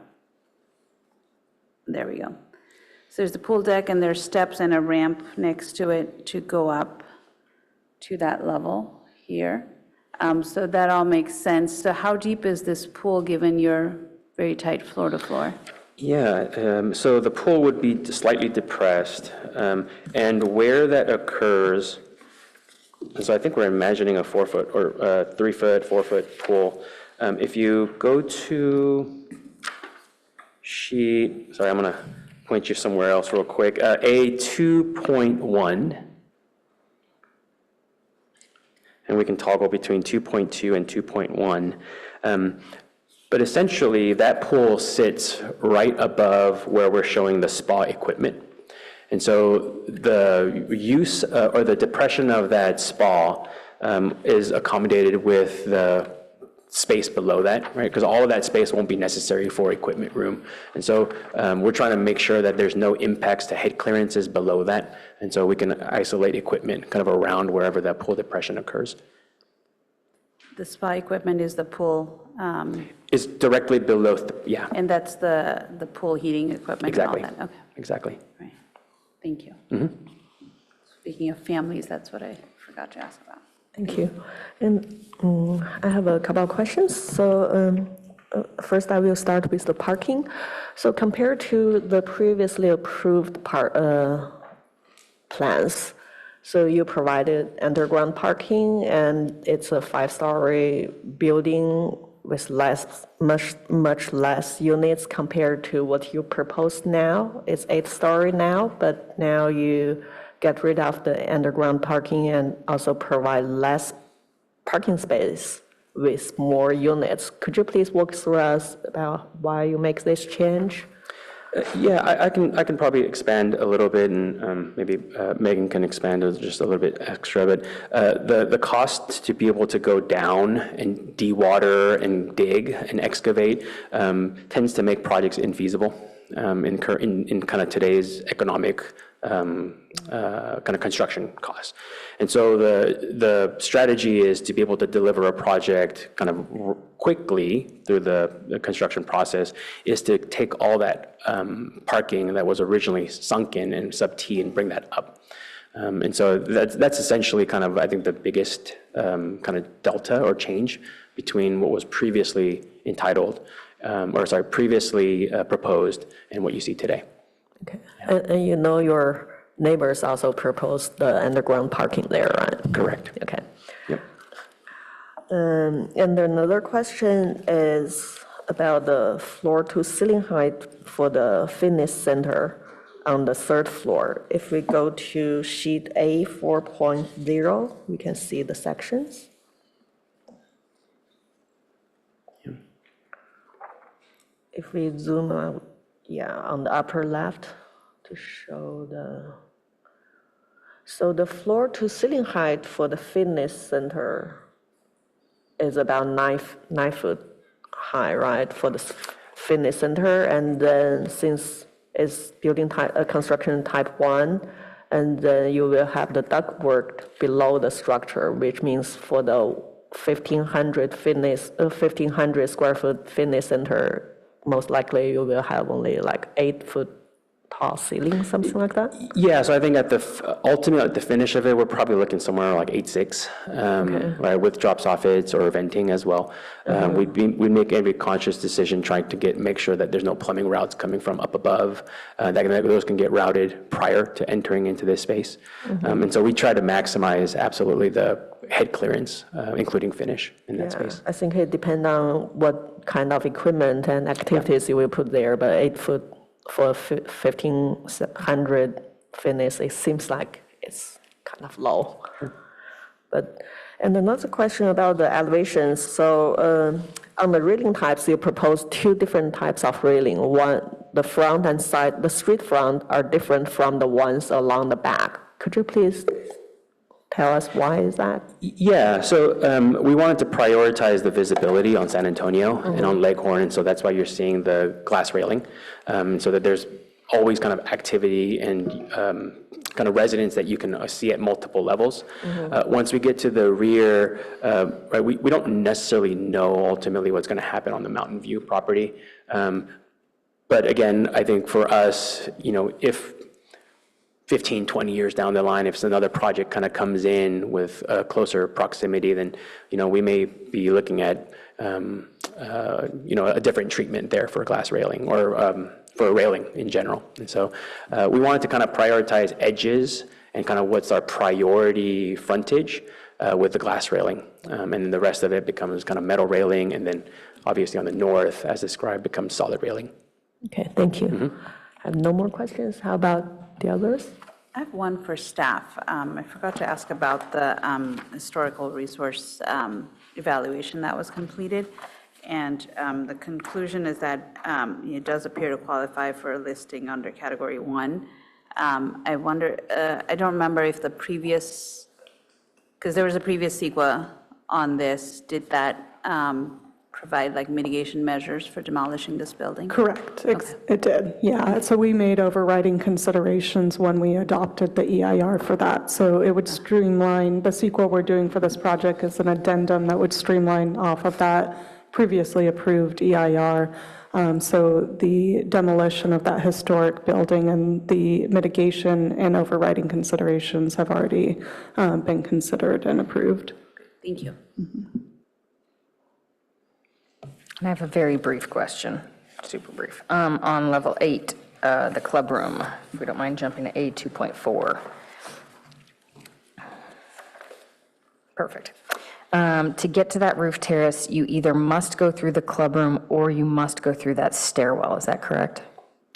Yeah, we would be going through the club room. Okay. Is there any intention that the club room gets rented out and that it would be like for private events, things like that? And then if yes, does that mean that the roof terrace is automatically included with that private rental? Or, I mean, for like people in the building, I would assume. But what if someone wanted to get to that roof terrace and there was an event going on? Yeah, good question. No, we haven't resolved that just yet. Okay, fair enough. Oh, we got a comment, please. Yeah, as a practice, we do not do that with our amenity spaces where we would host private events. Any events that we would have would be directly for our residents, so it would be open to everyone at the building. Sure, that we but would host. let's say someone had a like kid's birthday party or something and they wanted to have their own thing there. Nobody else would be allowed to use the clubroom, or is it that the clubroom is always accessible to anyone in the building? It's the latter. Operationally, we don't do it for private events. Okay, yes. great. Thanks for the clarification. All right, if you have additional questions? Okay, if no more additional questions, we will close the public session and you can sit. Thank you. Have a seat and we can have internal discussion. So who want to start? Kendra? I want to start. You want to start? Sure. So I think overall, I like this project. I think it looks pretty. I like the materials. I like the setback on the corner. I think that's a big plus. I think the height, is higher than the kind of the existing zoning, but it's similar to the other buildings around you. It's not, more high than that. Like, to me, this is kind of the new Palo Alto. There's kind of the University Avenue and kind of old Palo Alto, and this is the new Palo Alto. So, I like that you incorporated retail. I think that's really nice. I think the recess courtyard on the level 3 is excellent. So I think this project has a lot of, things that I like and probably we like, and we would like to see in other projects too. So I think overall, it's a really nice project. Congratulations. Kind of couple points for discussion. I mean, of course, parking is a big topic, and it also somehow feels like, you would like to have, eat the cake and have it at the same time. You are saying, okay, we don't want to provide parking spaces because everybody will be carpooling, et cetera. On the other hand, I don't see a really good solution for pickups and drop-offs. I don't see a solution for e-bikes. I think, if so many people are supposed to use bikes and e-bikes, I think the entrance into the building is, not as convenient. So, for bicycles. And so I think that's just, something, I just would like to comment on. I think it's an interesting idea to emphasize a car-free society, but, what are the other implications, for that? Like, you have to, so for e-bikes, access into the building, the pickups, I think you have 2 designated drop-off spaces on San Antonio.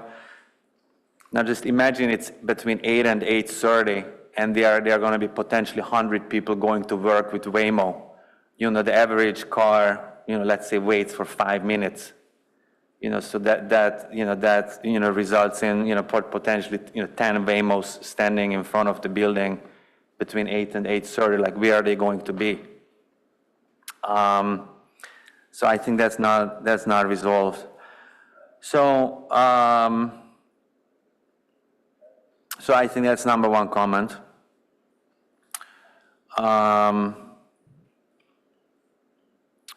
Number 2 comment is, this is a really big in development with 167 units. And I think when it comes to these big developments, just speaking for myself, I would like to see, more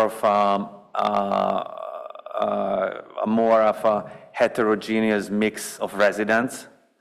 This is not, I don't want to see like a student residence with, just the same type of students or yuppies, living in the building. I think it has to be a mix between those people and families and, potentially single families, older people. And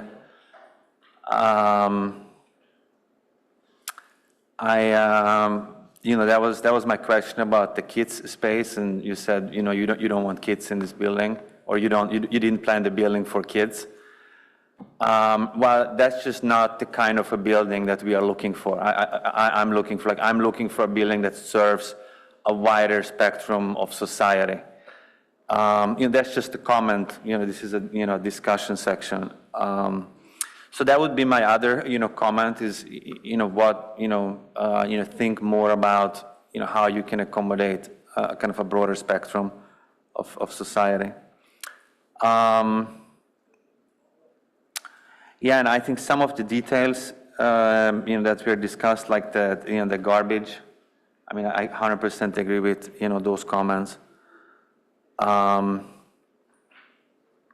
I think that could be thought through, and yeah. So I guess these are my 2 kind of major comments, and I think you'll be back later, and where we can we can probably talk about more details. But these were, I think, the biggest one. But overall, I think the building is pretty, and you listen to the previous commissions and hearings, and I really appreciate that. Thank you. Thank you. Who will go next? David? Hopefully this is working. I think that I'd like to say something about the detailing and the way in which you put this building together, because you spent a lot of time on the outside of this building. The aesthetics of it are really quite excellent. My opinion is the way you've scaled it down with expressed slab on every other floor. The ground floor with a canopy continue black line that sort of integrates the slippage, which is something that nobody's mentioned so far, which is a hell of a clever idea. It just breaks the scale down in a certain way that gives it a certain urban quality to it that is a way of dealing with urban facades that I like very much in what you've done here. It is on the major avenue, and it's an expression. When you turn the corner, it's different, and the back is different, and the other sides are, but the facade is the real facade. The change in materials, the massing breakdown. I hope some other people pick up this kind of way of dealing with a big building like this. The idea, of course, initially to create that kind of center common space. It's a great big space, and it's a great organizer for a building. I think it leads to some problems in the sense that the side wall where it's adjacent to another building that's equally massive is not going to be the best of all places. But I'm thinking about this, we didn't ask the question, but this is going to be a rental building, isn't it? Yeah. I mean, that makes a big difference because people are in and out of a rental building, whereas ownership of an adjacency where you're that close to neighbors, I don't think is so great. I talked about the fact that as a New Yorker, it creates other problems, but at least it doesn't have that particular problem of closeness to one building to another. And clearly the zoning would have had to have had that discussion a long time ago. And so we're living with this kind of possibility of closeness between apartments that you need to create extra privacy for that whole facade. And in some cases where buildings are going to be between two other buildings like this, it's even more common.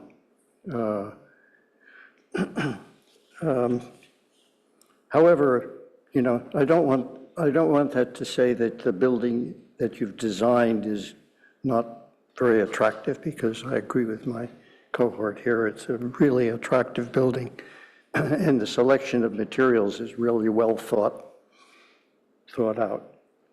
So I have some other concerns, though. I think that for one, you haven't addressed some of the elements of the entry, the mail room and the package room and those sort of things.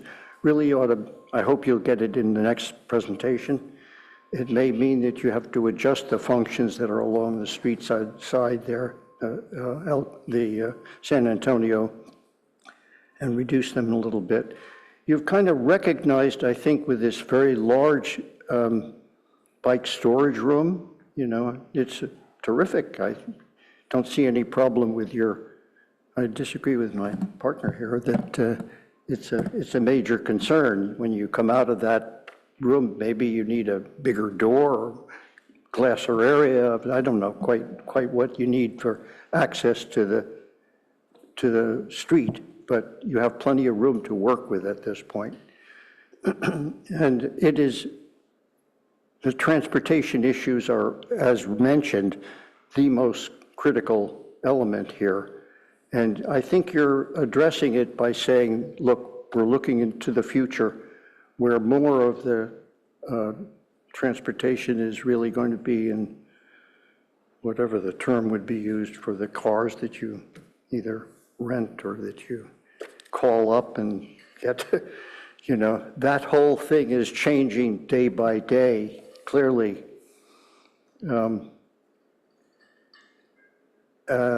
So I don't see how it can be, I mentioned before, I don't see how it can be done in the garage. I think it's going to have to be something that's part of the study along San Antonio Road. And they better complete that study quickly, because you guys are coming online faster than the solution to the San Antonio Road is getting there. So it's a difficult issue here.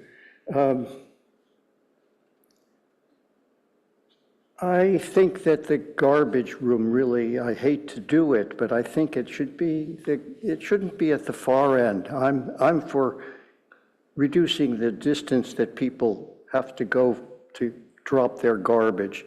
You say, I understand, you say it, you've done it before.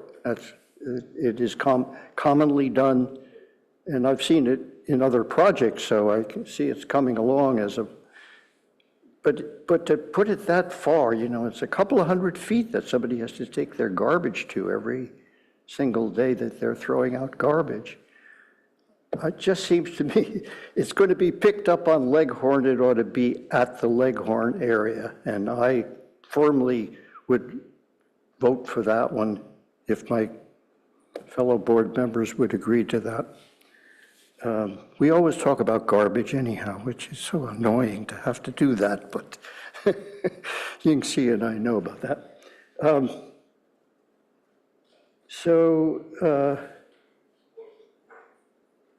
I think that some of the apartments, you know, I have a hard time with this ventilation issue, saying you're borrowing the light. I don't think they would allow it in New York, so I don't know. It concerns me that you're borrowing light from a living room window that you can't even see from the bedroom. That kind of a, unless you prove to me that it's commonly done now here, and I mean, I think in terms of ventilation, you can take care of it. But in terms of light, you're really, that borrowed light for a bedroom off to the side, the standard way of doing these is the opposite, right? Is to put the bedroom on the outer wall and a bathroom, which you clearly have to ventilate, is inside somehow. I mean, I've seen it, never seen it done this way so far. This is the first time I've seen it. I don't know, have you ever, planning, ever seen anything like that before? I'm not sure. Put you on the spot. Sorry about that. A2, you have the units that are deep into the notches. Can I just say it that way? You know what I'm talking about? I think that whole apartment that's in the furthest end of the notch needs to be redesigned. I think to get more light, it's a very tight area. You're looking just at a wall. Frankly, I think you carry it all the way across to the dead wall of the unit next in front of it and use that space. And then it's looking differently. You know, you don't have to take all of it because you want some privacy separation between it and its neighbor. But I really think it's a possibility to use the space and have the view out towards the pool, et cetera, you know, even if it's around the corner, there's more light out there. Think about doing something else with that. It's a dead end. To me, it's a dead end, anyhow.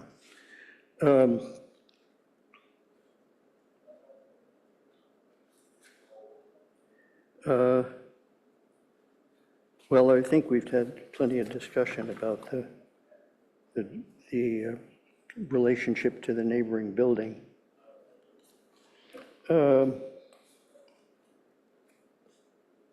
One of the things I didn't mention that is really a positive element about this building is that you've flipped over backwards to make places for people to enjoy themselves in this building. You know, the exercise spaces, the room at the top, just the size of the and location of the bicycle. Planning has been really terrific this way, so that you have a percentage of rooms that are common rooms for this building. So I agree with my fellow here who says that it would be nice to have a broad swath of the population of Palo Alto here in this building, and I think you've accommodated most of them. Maybe it's not family housing, but frankly, we're getting a lot of townhomes. That's family housing. Plenty of family housing will be built here, as a matter of fact. So that element of it with lots of kids, I think, will likely go towards townhome projects, whereas this building is really a more rental type, that smaller families, perhaps turnover as well, you know, so different people will occupy it at different times. The population, in terms of the number of kids, I think you have to almost look at the whole city to see exactly what's happening in terms of it, and we're getting ever-increasing number of townhome projects.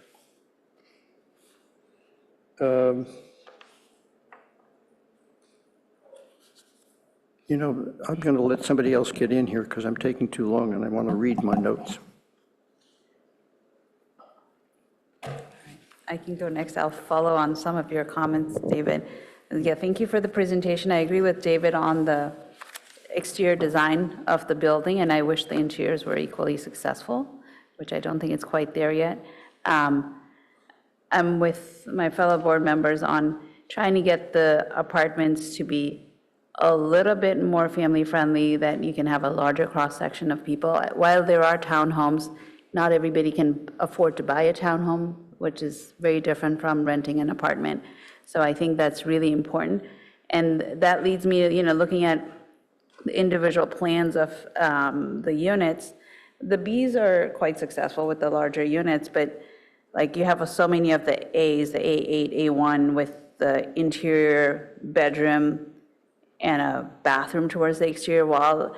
It's like the apartments in the layouts feels like it's intended to not spend very long in your apartment, which people, you know, outside of work do spend a lot of time at their home of any type. So I think making them, their homes more pleasant, have a more pleasant place to live, I think it's really important. So while, you know, yes, you might have the code required borrowed light, maybe not, please go beyond code and make it much more pleasant living environment for people. Two-bedroom, I had kids in a two-bedroom apartment. You need space for kids' toys and all that stuff. So having common spaces have more space than giant bathrooms, just things like that. Just think about the types of people who you want to invite to this space and make it a little bit more family-friendly, more a larger cross-section of people can live here. I stand by my earlier comment about greenery. Actually, last week I went to a really great presentation by a Stanford faculty member about how seeing greenery from their workspaces and living spaces really enhances their personal well-being, and you know, I agree with that even before I went to that presentation, and I would like you to consider that as you design these places with, you know, views of greenery as you come out, as you're in your apartments in common spaces. More so in the apartments, it feels a bit lacking. Last one about, like, you know, other board members have already mentioned about ride-share deliveries. It is, you know, while it's 167 apartments, it is a relatively small site, especially with not being able to use San Antonio for a lot of that. So how you organize your Leghorn side of the street to be able to get ride-share deliveries and all on the street versus, I guess you can ask an Uber driver to pull into your garage, but I don't know how you say that to a Waymo. And in the future, there's going to be more and more of, you know, the autonomous vehicles for ride shares. So think about that and try to organize the site, please, because I don't think it's quite there right now. I think that's, on the materials, the fake terracotta, GFRC, and the stucco to go with it is a little too pink, which does not quite match with your render views. I think your renderings are a lot better than your sample colors. And I know every print and every screen image will have a different color rendering, but these are quite off on the look of terracotta. So I would like you to reconsider those with a little bit more orange and less pink, orange and brown than pink on the colors. And that's it on my comments. Thank you.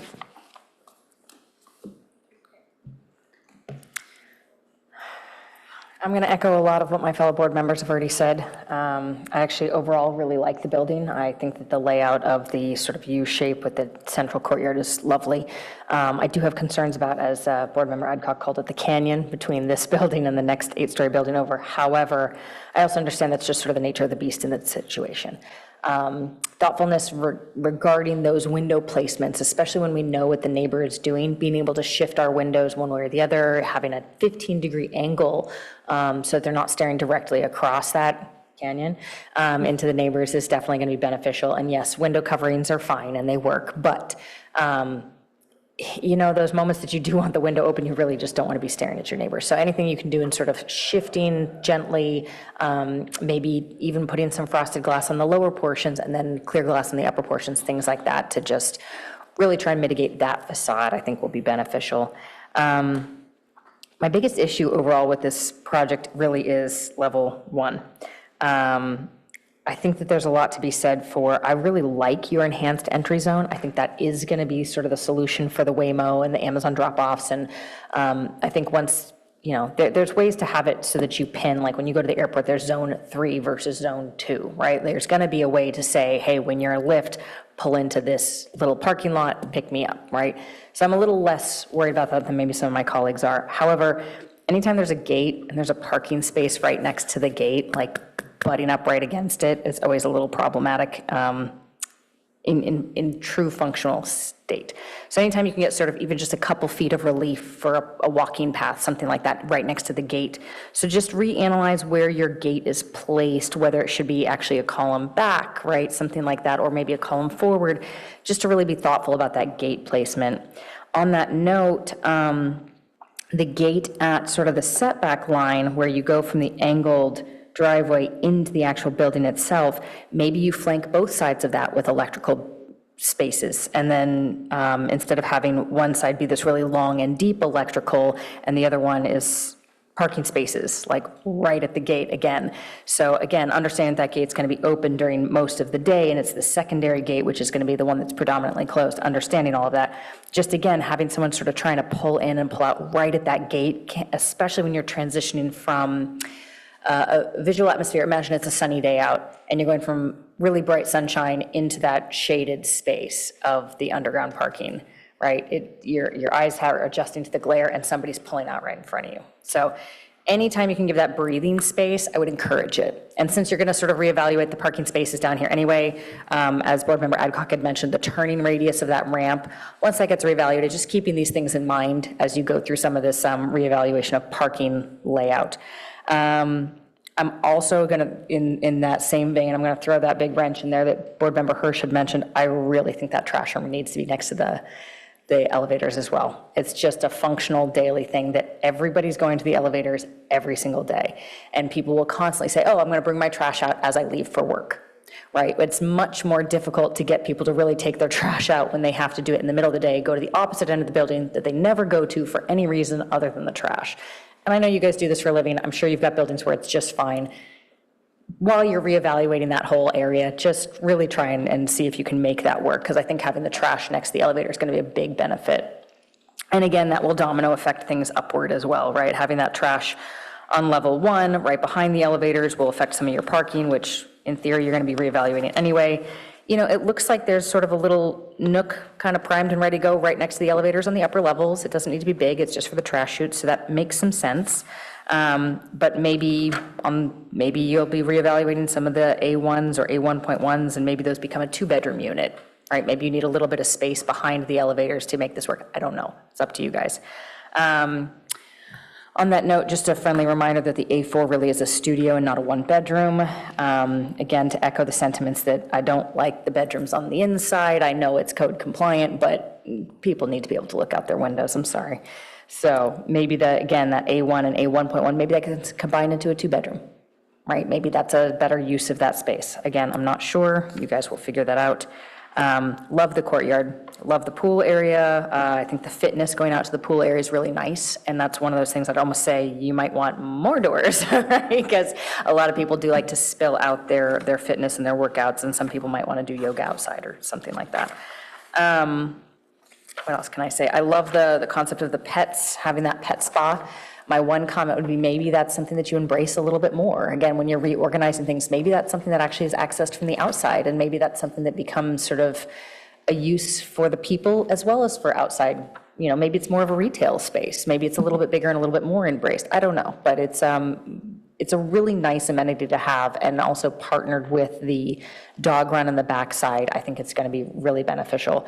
The reason that I think it'd be kind of nice to have it outside is I can imagine someone sort of leaving for work again, dropping off their pet at the thing, going to run groceries, coming back, picking up their pet from the spot, if that's an amenity, or if it's really just they shower their own dog. They might want to take the dog outside to walk right afterwards, as opposed to showering and then bringing them right back up to their apartment, still sopping wet. So again, just food for thought there. The roofing and that setback terrace, I really appreciate that at the corner. I think that's very well done.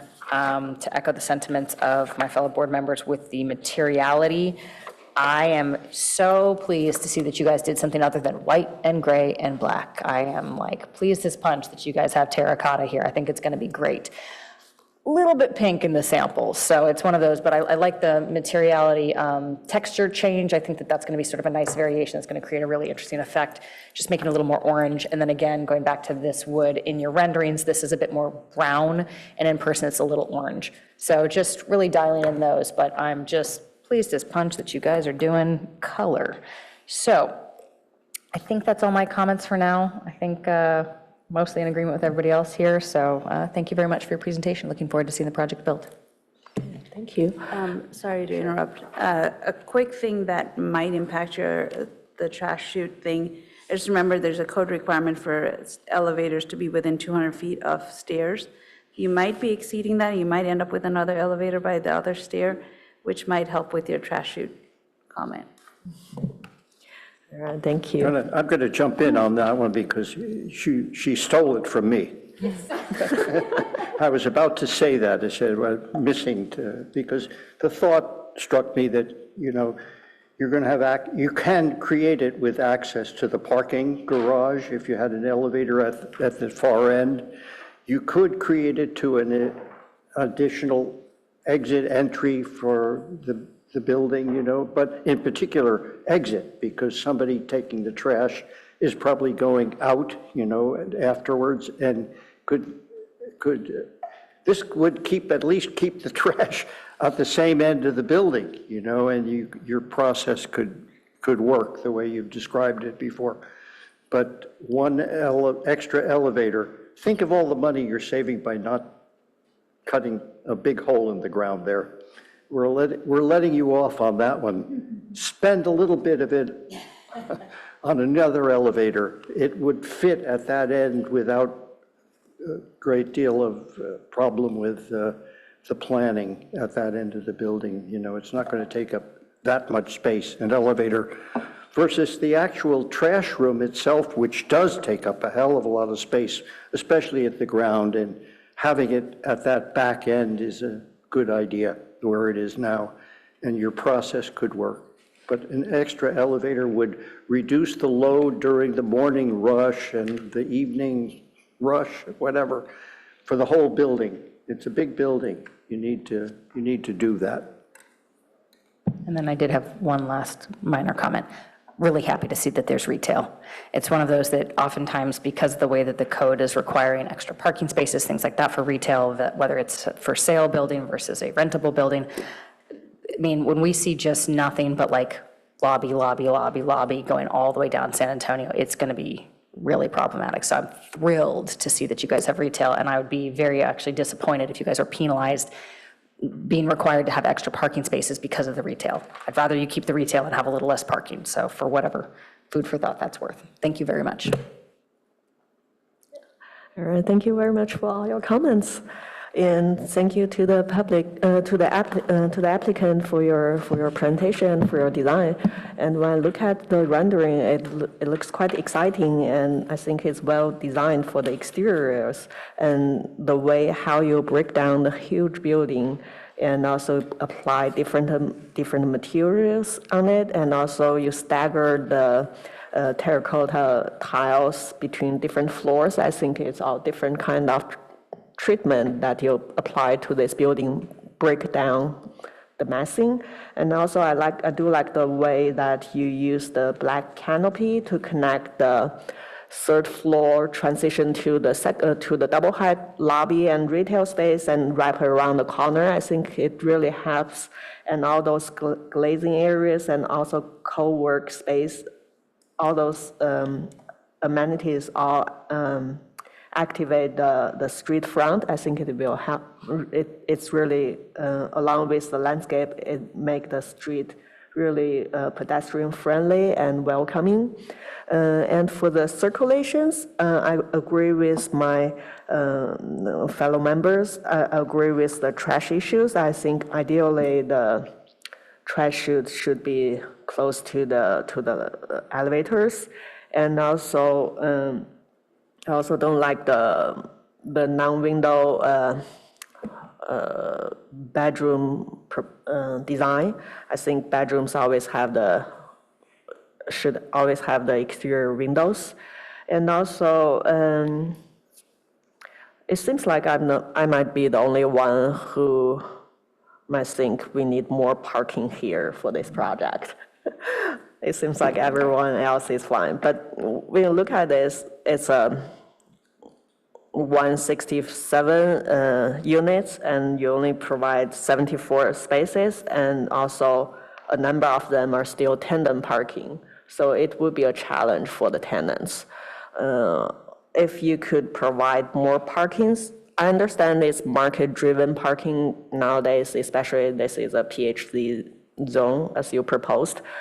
But I think if you could provide more parkings, it could allow you to widen your potential tenant selection, and also it could promote your lease-up velocities. So I would encourage you to provide more parking in this case. And also, when I look at the lobby again, it seems like the lobby could be less used than it is proposed, because when you see on the first floor plan, people go down the elevators, they go left to the bike, and then they go right if they want to go to the parking space or to the parking garage or to the Leghorn Street for the ride share. So it seems like there is very few circumstances that people will really go through the lobby and use that area. So I'm wondering whether it makes sense. I understand because the San Antonio Road, it doesn't allow the loading zone there. So I'm almost wondering whether the retail and lobby could switch so that the lobby could be at the corner, and then it also facing the Leghorn, which is close to the ride share, the loading zone space, while you still don't lose your retail. Or maybe switch between the co-work and the lobby so that you're close to the back storage, I don't know. But, and also, for the upper floors, I do concern about the ceiling height you provided at the fitness center because of the 8-foot high ceiling. It seems like it's quite low for a commercial fitness center, and it will limit your equipment selections. And also, I would encourage you to match the railings, because currently it might look like the back of the building and the front of the building, it looks like two different buildings because the materials you applied are different, the railing types are different, and the back of the building are more flat compared to the variations you did for the front. So I think if there are some more connections between the front and back, it will make the whole entire design to be more cohesive. And I think that's all my comments for now. And anyone else want to add something? No? Well, I'm just concerned, some of the Yingxi's comments here would alter the entire ground floor plan. And it concerns me that, seems to me that there's a good arrangement on the ground floor. The off-center is very much a part of the design too, with a black element that moves through the facade. So I don't see where there is a conflict in entering this building. If you're a pedestrian, certainly that location is fine, close enough to the corner. If you're a biker and you're coming into the building, there's a connection on the ground floor back to the elevator, right? So where do you see a conflict in circulation? No, I mean, I'm not talking about like the conflict of the circulation. It's more about the lobby itself. It's like who will go through the lobby itself. As you said, for the backlist, they will use the corridor that connect to the elevator. And then for whoever the pedestrian it is who is going to the site, they will. Going to Leghorn Street, is that what you mean? Yeah. Why would they go to Leghorn Street particularly? Especially because it's a garbage collection area, That is the drop-off area, right? Because the car cannot drop off people along the San Antonio. Well, I think that's something they're studying right now. I don't think that's a given at this point. The building next to us has a lay-by, the car would be pulling into the Well, closer to yes the... or no. If the long-term, the eventual goal is to promote the bike safety along the San Antonio, then it would be good to don't cut off the bike lane. It may not be a perfect relationship, right? That you'd have to wait till bikes go by, if that's the case, or they have a priority. Somebody has to work that out. And with this building, the facade of this building is much, much longer than the depth of it, really. Right. So how to make the side street into a Waymo kind of delivery, pickup area, just doesn't seem reasonable. The garbage is going on there. From what I heard, that is what proposed. But it's not going to work for any other project along the street edge there on San Antonio. Can we pull up the site plan again so that everybody is on the same page? Bear with us while we pull that up.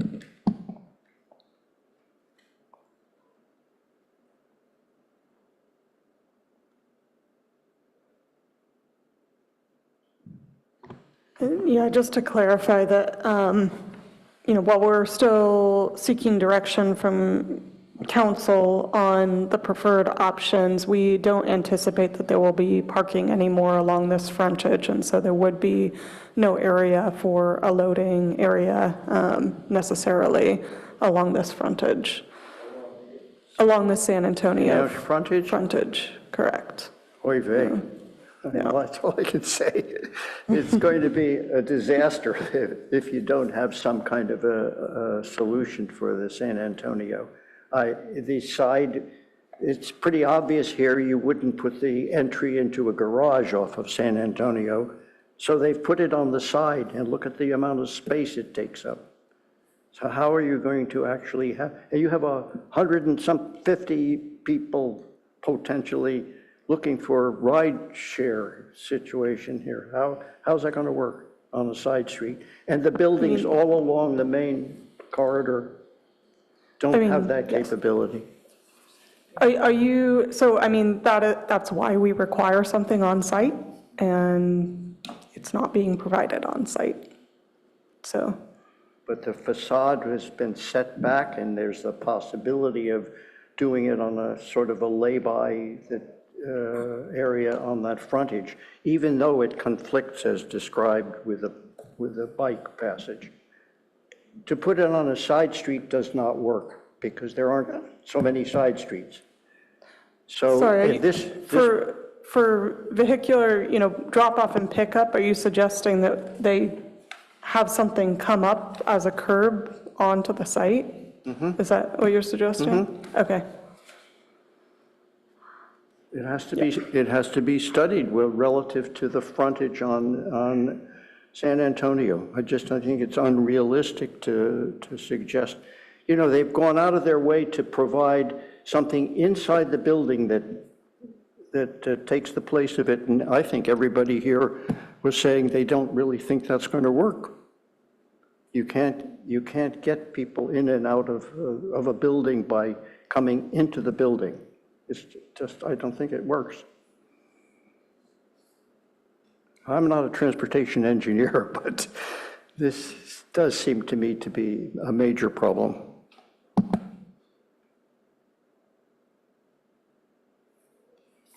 I honestly can't remember how the next door project is doing the drop-off. Is it?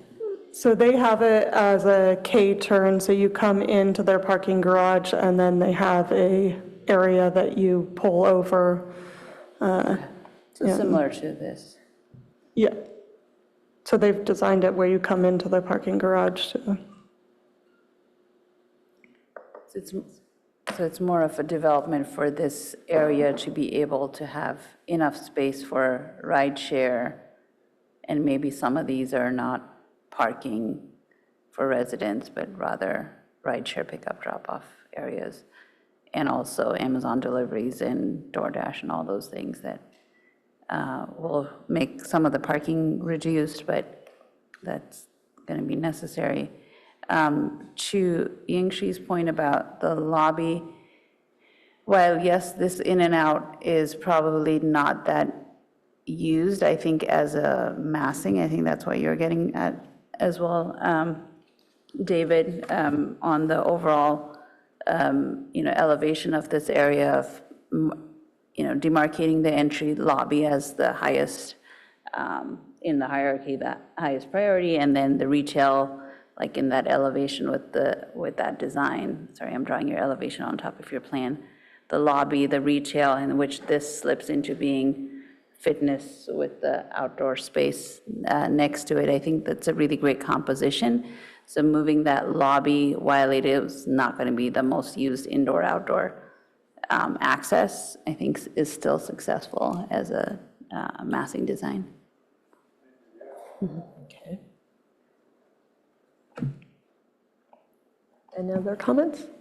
Well, it's too bad the San Antonio study wasn't sort of started earlier, I think it just has to come together, and all due speed is necessary here, because you just don't want a non-functional building here. A beautiful building, a wonderful building, an addition to this community. Really, I love it. But I'd like to see the San Antonio piece answered, and starting with the thought that, oh no, we're not going to have any of that, Doesn't work. Just tell you straight out, does not work. It won't work. That's a feeling I have. I'm not a transportation engineer, but you have to study really the whole block and the number of people who are going to be here. New York is a good example here, because we have sidewalk pickup all along major streets.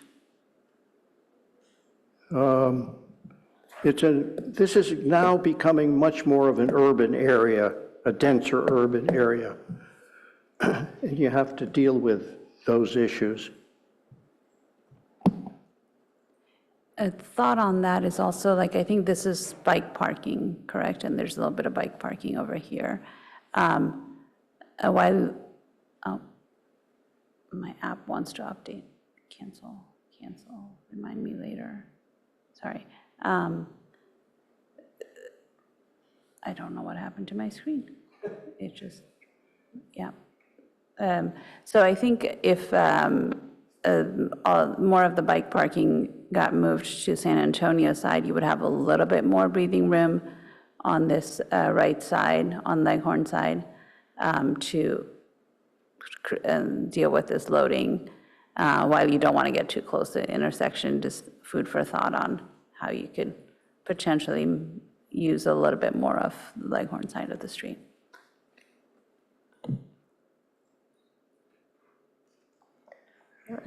So if, So I'd love to do kind of a consolidated summary. Yeah. Do you think you could put that on a Word and?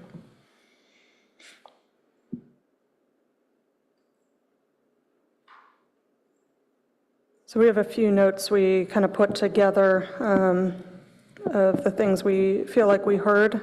So we'll throw that up on the screen and just want to kind of confirm if we missed anything or.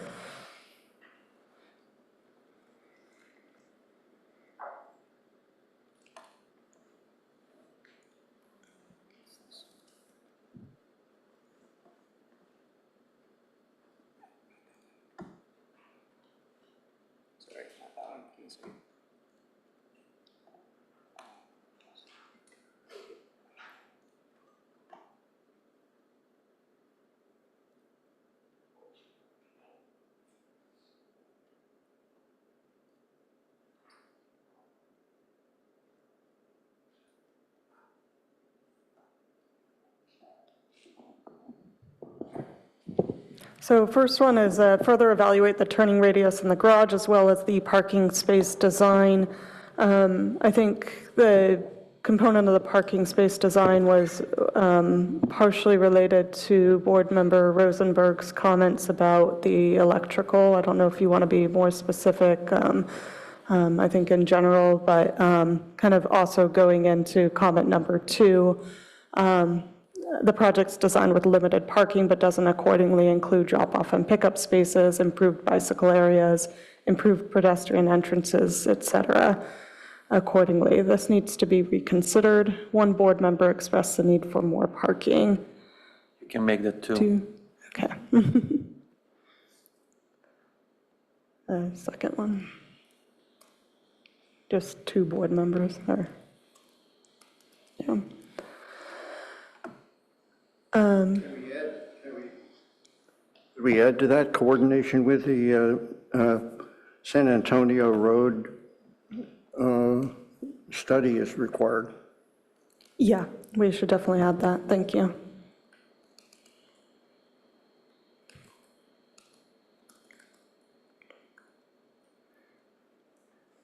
And no, you keep going with that thought, but when you're done with that thought, I put a little pink line up there for, I think coordinate with Sarah is fine. perfect. So where the pink line is, I think maybe we just add in, consider distances from gates to parking spaces.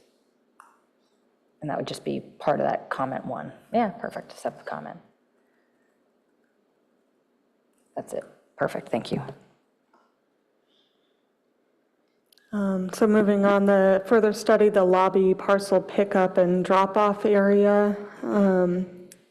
And I don't know if that captures fully if there were other specific components of the. Yeah. And mailboxes? Yes, no, Mailboxes. mail drop.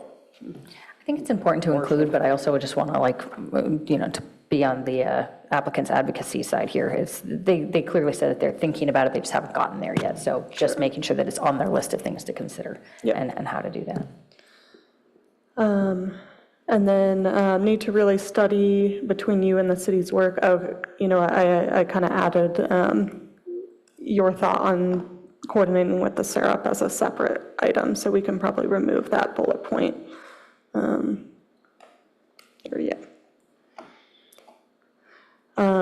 Consider the color of the tiling material. It should be more orange and less pink. Reconsider the location of the trash to be closer to an elevator and closer to Leghorn. May want to consider adding another elevator. Encourage the units to be designed. Can we just say, if garbage stays where it is, consider. Okay. Good point. They might already be code required to add an elevator. Okay. And then I Double might- check the 200-foot distance. Could we add to that, related to this study, the access to the garage and the exterior from the secondary elevator? Yeah. So related to this, access to the garage from the second elevator. Garage and exterior. And just the exterior in general, Yeah, yeah. that's from the fine. elevator. Sure, yeah. From second elevator. Thank you. Encourage the units to be designed to accommodate a larger cross-section of people. This might be kind of a subcomponent of the very last point too, but some of the spaces with borrowed light should be reconsidered to go beyond the code and make it more pleasant environment, such as having a window for the bedroom. Consider making common spaces larger and having smaller bathrooms. So that last point was kind of related to the larger cross-section of people, making the living spaces a little bit more livable for, potentially for families. I don't know if we want to add like kid-friendly component. I just do feel like I need to put on the record, I actually sort of dissent from the rest of the group at this point. I think that this is, since this is rentals, I'm a little less fussed about it. So just, putting that out there, I understand that basically everybody else is in a disagreement with this and that they all think that it should be more family-oriented. I'm less concerned about it, so I just did want to put that on the record. Yeah, I also echo on that. I agree with that point of view. Oh, okay, so there's two of us that want more family-oriented and three of us that don't really mind the way that it's designed as is. I'm glad we clarified that. Okay. So should we still be looking at a larger cross-section of people, or is this still a point that? Well, I think it's a market-driven thing. It's a market-driven, I was about to say, yes. I was going to say to the two board members that were really sort of pushing for this, I think that it's well worth considering if that's something that, again, if it's market-driven and if they can get more of that, that'd be great. But again, it's one of those that I just wanted to sort of clarify that I'm not sure it's like a requirement as more of a suggestion for what we think will actually be beneficial, right? Okay. But I would rather the two people that are for this speak to it rather than me, so. I would say just refinement of plan designs that provides more family space, whether it's couples or kids within apartments, than as you refine the design, I should say. So refinement of design to accommodate More family space. more family space, whether couples or Within kids. apartments, yeah. And I would say common areas too, especially the outdoor spaces. Okay.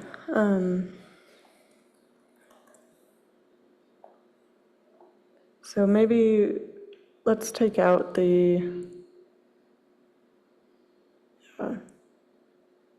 maybe take that out. And then the very last sentence on the last bullet, we can probably remove too.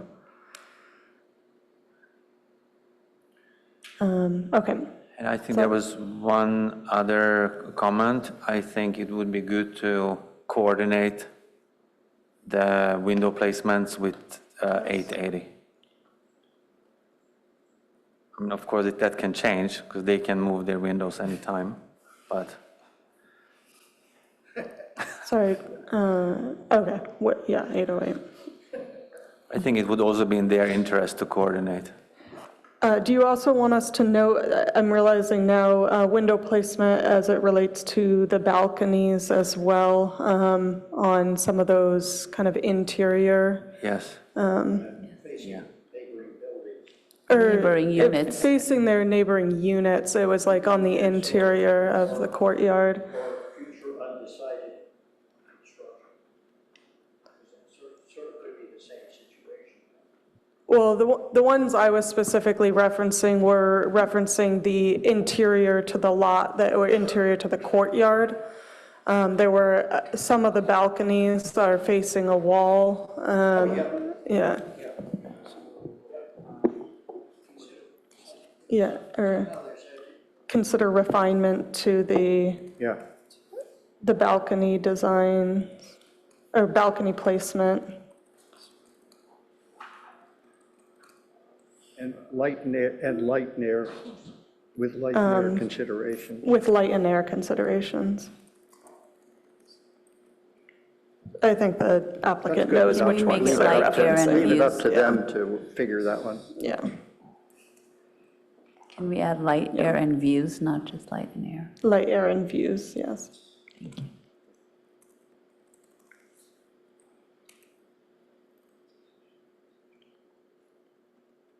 Okay. Does that seem?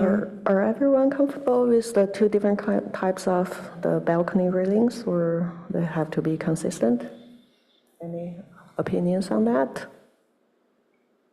We have similar comments for the other projects before, right?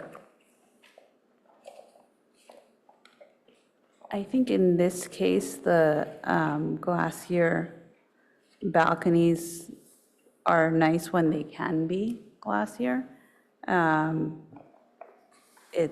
So personally, I'm fine with two kinds of balconies to be able to have more privacy where needed and be more. Right, how about the ones facing the rear?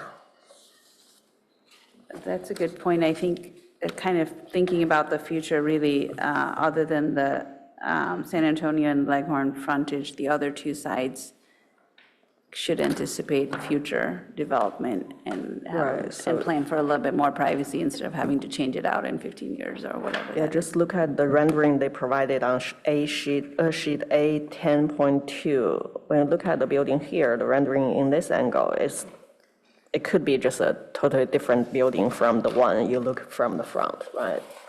It may not be just because of the railing types, but also materials. So if we keep some of the materials consistent, it will be help.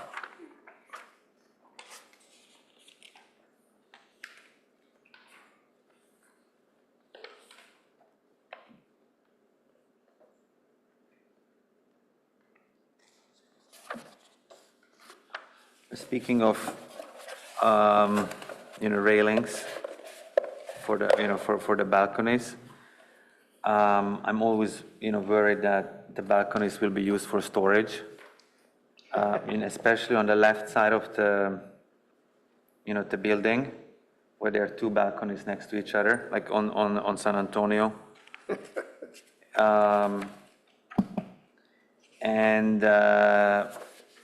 There are two balconies there. One of them is for a one-bedroom, the other one is for a studio.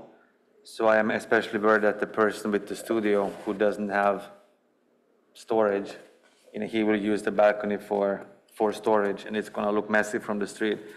So for that reason, I definitely like more the design that you have in the balconies that have the terracotta, where the bottom part of the balcony is solid and the top is glass. You know what I mean? Like here, like if you store, stuff in the balcony, I'm not going to see it from the street. So to me, that's more, that's preferable to glass only here. But Or maybe the glass will discourage storing stuff on the balcony. Somebody should, right, to make the building much more solid, because all of a sudden, you're dealing with this separate issue. maybe it could be frosted glass or, something that Well, that's a would hide, possibility, yes, okay. then- hide the mess. Yes, rather than solid, frosted Yeah, glass. yeah, frosted glass would solve it, yeah. Yeah, I feel like the thing that most people will store on their balconies is bicycles, right? Like, even though there's you got bike a big storage bike here, I just room. know a lot of people that are, I totally understand that, but I know a lot of people that are like, I just want to bring it to my own apartment. But yeah, I'd also say anything we can do to discourage storage on the balconies is probably a good idea.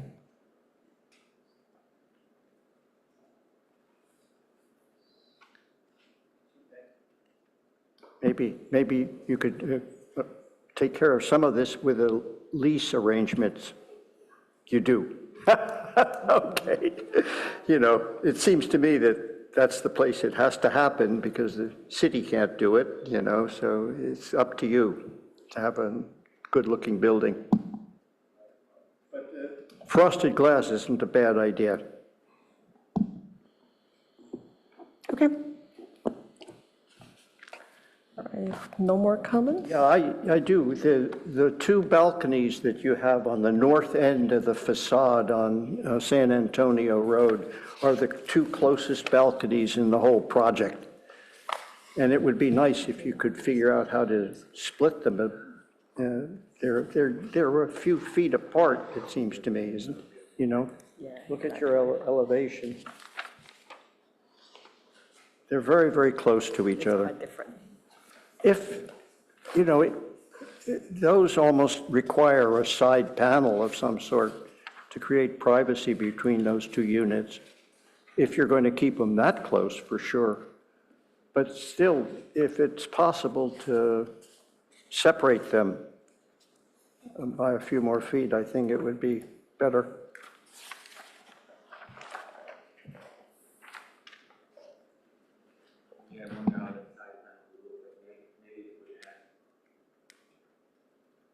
Maybe the side panel, like if they keep the balconies as is, but they put a side panel, maybe that could be interesting architecturally too. So that would be another possibility to explore. The corner one is A8, which has a bedroom further back, so even if they adjusted for the bedroom to be at the corner, the balcony off of the bedroom, something like that, that could help separate the two balconies, which might be nicer than adding a wall on the balcony. I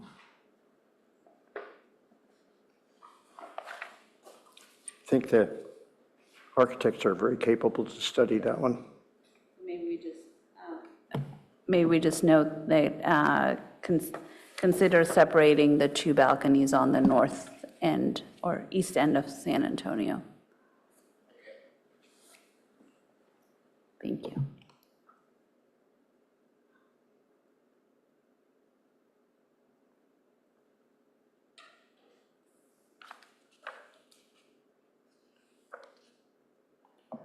If no additional comments, then we will just close this item. So I move to continue this project to a date uncertain. Do I have a second? Second. Thank you. Can we have a call for vote, please? Yes. Board Member Rosenberg? Yes. Board Member Jojar? Yes. Board Member Hirsch? Yes. Vice Chair Adcock? Yes. Chair Chen? Yes. Motion carries 5-0. Thank you.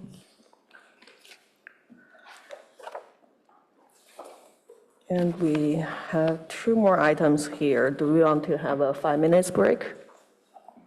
Yeah. Yeah, we have a 5-minute break and we'll come back on 11:16.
Okay, everyone is back. Shall we continue? So we will move on to our action item number 3, election of chair and vice chair. We don't have staff presentation for that, or do we? I just have 2 quick slides. Okay, go ahead, please. Well, it's that time of year again, so let's jump into those elections. I just wanted to kind of orient ourselves here as detailed in that staff report. It is in the Architecture Review Board bylaws to hold the chair and vice chair elections. So we're there, and the recommended process, just to kind of speed things up, is provided on the screen. Before we jump in, I would just like to note that we can accept public comment on the item and then proceed. So are the public comments open to what, twice, like one for chair selection and one for vice chair, or is just open now? Just one item. Just Okay. one. Okay, do we have any public comments for this item? Yeah, and through the chair, I've not received any public comment cards and no raised hands on Zoom. Okay, thank you. And then we will just open the floor for nominations for the position. We will start with the chair. So I will take the advantage, and I will nominate Vice Chair Adcock to be the chair for the next term. I'll second that. Oh, rats. All right, so also brief statement. Do we need to, or? Yeah, let's make this quick. I accept the nomination. Great. Yeah, so as everyone can see, she has the knowledge to do it, and she has been as vice chair for the last year, and she knows how the board runs, and she is qualified for this. I'm looking forward to hand it over to her. If I may say a few words as well, I think that you're smart, competent, and ferocious, and I think that that will serve very well as chair of this board, so looking forward to it. Thank you, I especially like the ferocious. All right, so. Then I make a comment too. So I had the pleasure of working with Musam on the California Avenue Activation Project. And I don't know if that's normal for subcommittees, but we met at least 5 or 6 times, 2 to 3 hour meetings. And it was such a pleasure to work with Musam. Like, she has so much, such a deep expertise. And there was also a lot of work reviewing the plans, between meetings. She always provided, the written feedback. I was really impressed, and I learned from you a lot as well. So that was amazing. Thank you. Yeah, so shall we proceed with the roll call for vote? Yep. Board Member Hirsch. Yes, yes. Board Member Jojarth. Yes. Board Member Rosenberg. Yes. Vice Chair Adcock. Yes. Chair Chen. Yes. Motion carries 5-0. Congratulations. And next, we will move on to the vice chair. Any nominations? I'll move to nominate Kendra, board member Rosenberg, who has been vice chair and chair previously and ran our board very effectively. And I think she can totally handle one more round of that. So I am going to nominate her. I'll second. Do we have any other nominations? If no, we will do I accept got to it. make a statement. Well, thank you. I appreciate your continued faith in me, and I'd be happy to serve as your second in command. That would be great. So thank you. Any other comments? No? Can Good we- choice. Yeah. Yeah, very good choice. And can we have a call for a vote, please? Yes. Board Member Jojarth. Yes. Board Member Hirsch. Yes. Board Member Rosenberg. Yeah. Vice Chair Adcock. Yes and yes. And Chair Chen. Yes. Motion carries 5-0. Thank you, Congratulations to both of you. guys. Appreciate that. And we still have one more item for this meeting. So that is approval of meeting minutes for April 16th, 2026.